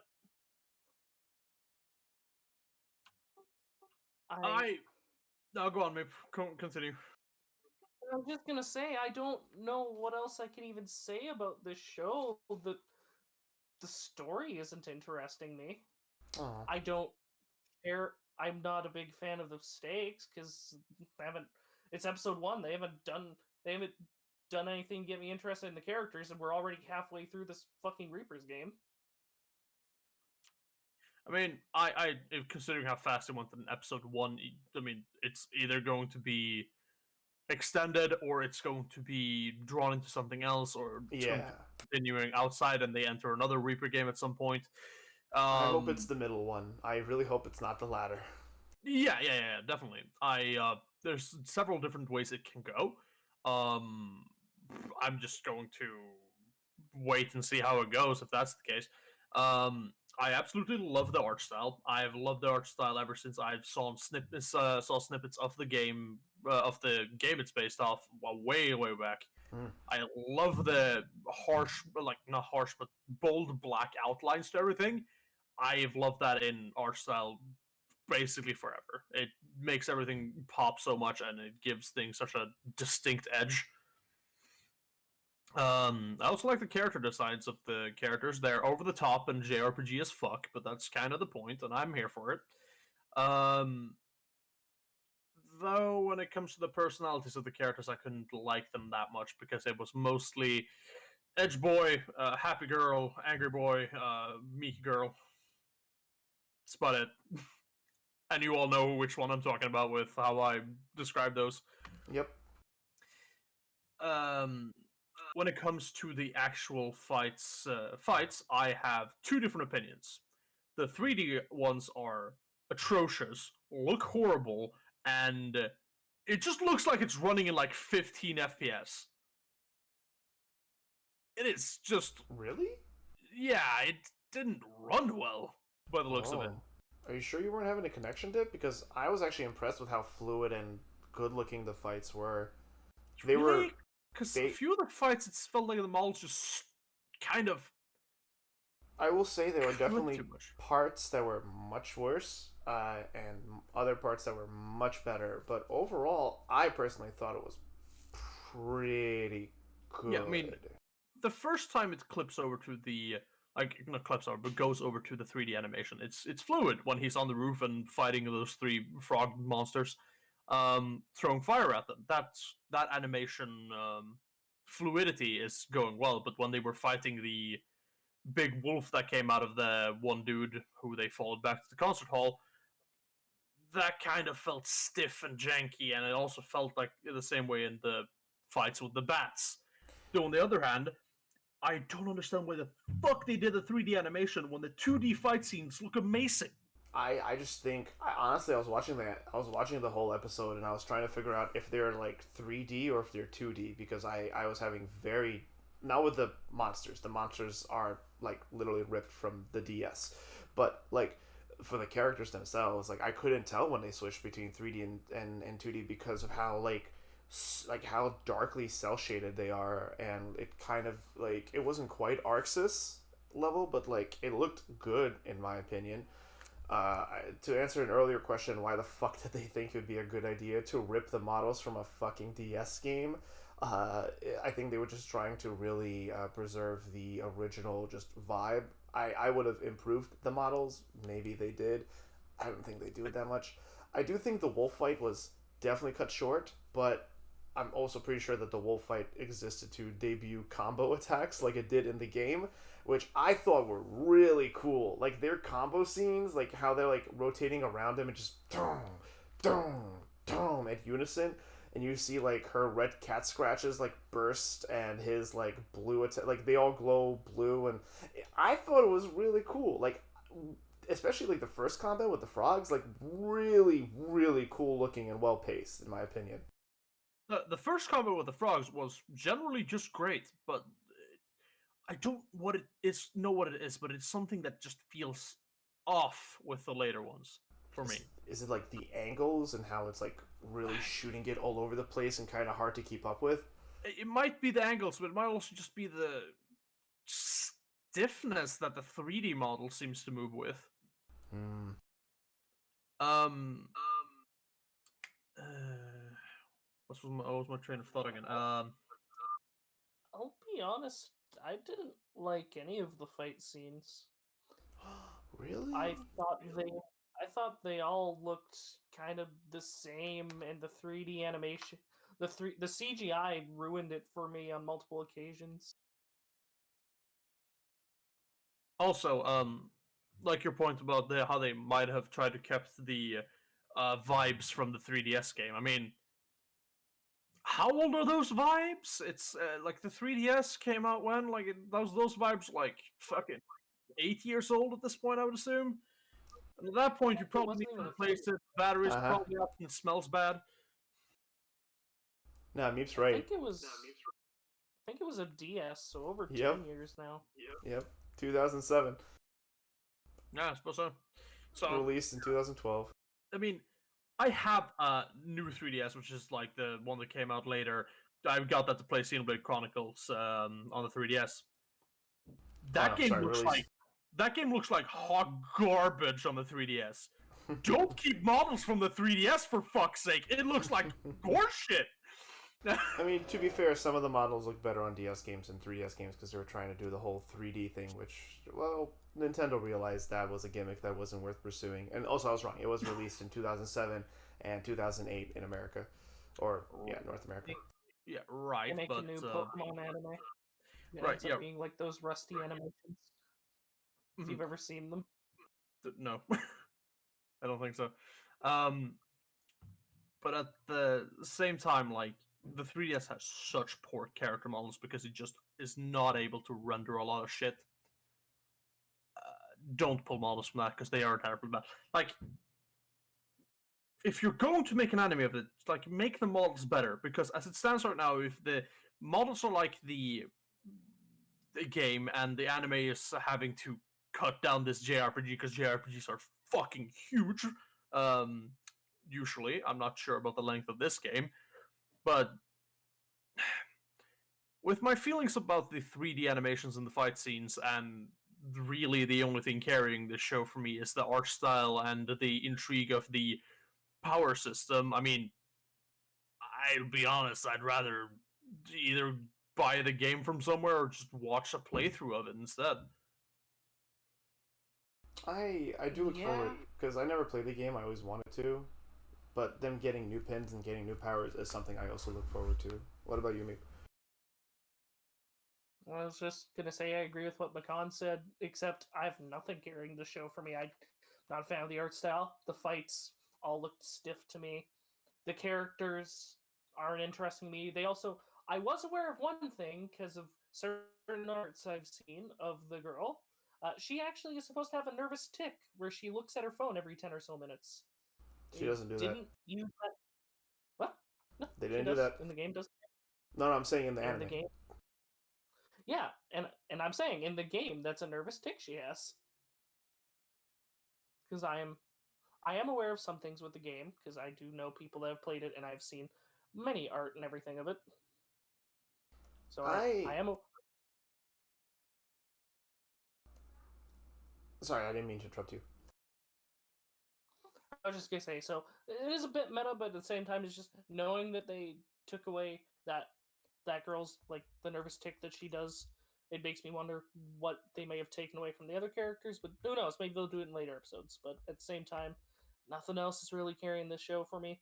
And when when I get bored with a show, all I can really do is nitpick. Getting some background sounds from you guys right now. And that's fair. I think the show does have plenty of room to nitpick. Personally, I like Shiki. She's way too fucking nice. So like she's just gonna forgive him just like that because of the noise.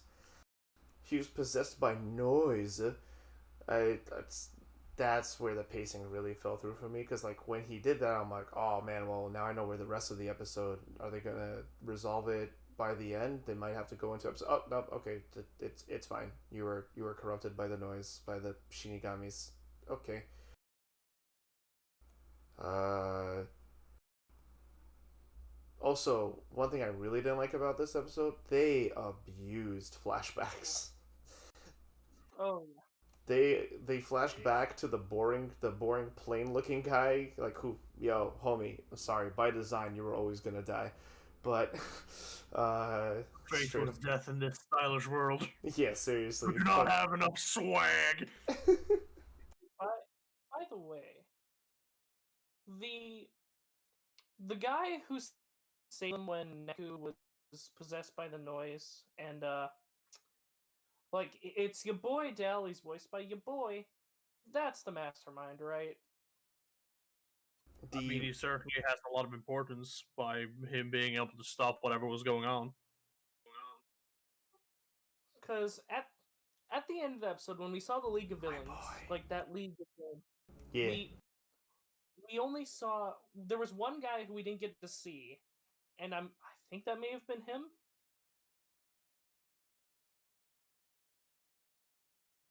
That would make a lot of sense.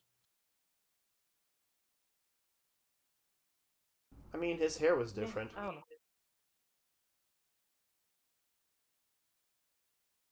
To see his face. We saw this guy sitting at a table, and it did the anime thing where you see from a perspective where you can only see his arm. No, they showed him at one point. You mean the Ozzy Osbourne looking motherfucker, right? Nope, there was another guy in that room Oh, that they didn't show.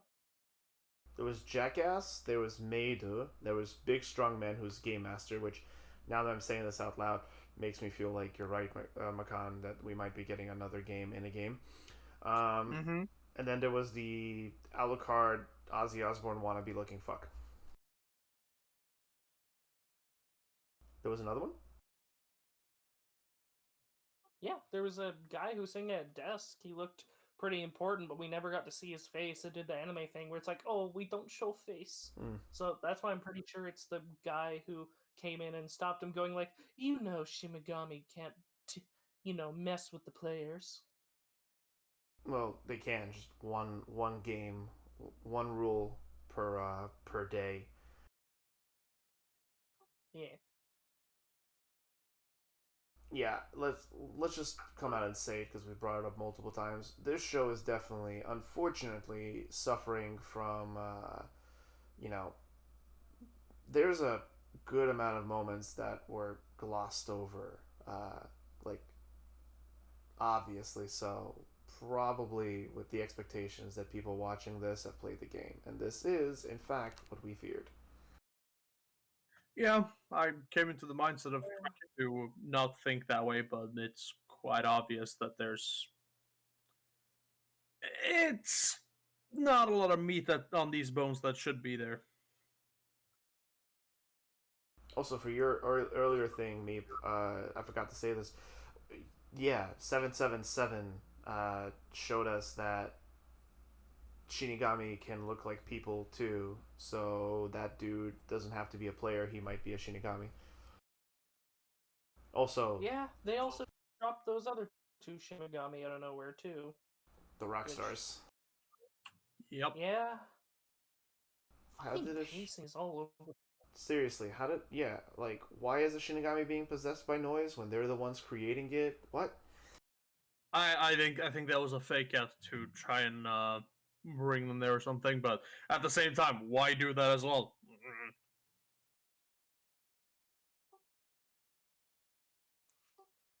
Uh, are we ready for cards? one last thing. I feel like scanning is part of the game's greatest strengths, probably. Like being able to just come up, like to adhere to the thoughts of the citizens around them and figure out puzzles through this ability would have been really cool in a game mechanic. Here they just said, "Wow, look how cool! This is a thing we can do." Anyway, Moving on. What happens when a car runs through? You just hear. Oh, you read the You mind of the hear car. the tortured soul of the car being forced to go where it does not want to go. Touches a dog. Bark, bark, bark, bark. Anyways, No, if that was no. your last thing, I'm gonna hold up my. No, sorry. Meep, actually, when you touch the car, you hear kershow.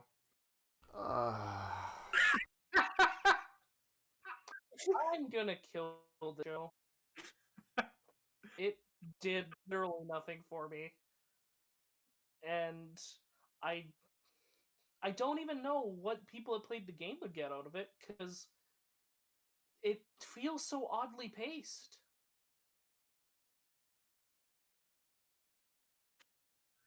Well, I mean, as I said, I've not played or watched whatever the part of the game would be for this part of the show, but I believe the game is most likely more well paced with how much fighting you would personally have to do, considering it's a JRPG. It's probably turn based. I'm not sure though.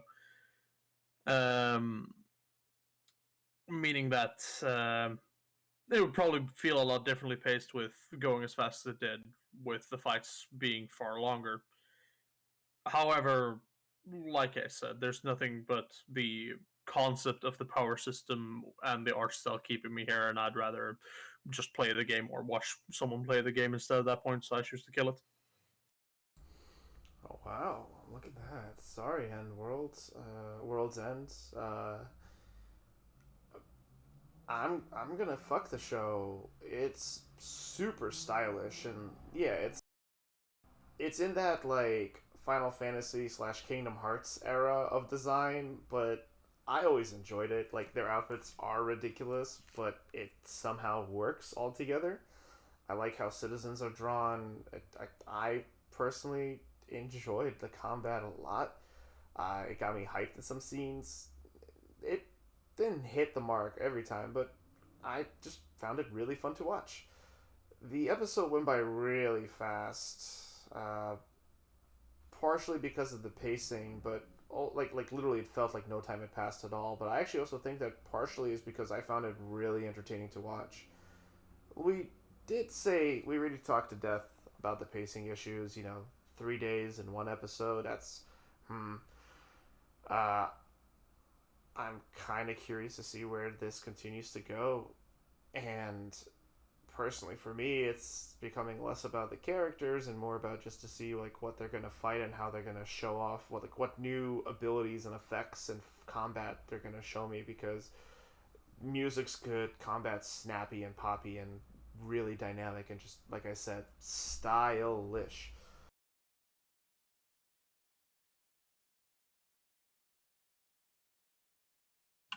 Which is valid. I was on the edge a bit, but I came to the point I came to after a bit of thinking. Mm-hmm. I came in knowing what my vote was. The show didn't do anything for me. Yeah, fair enough.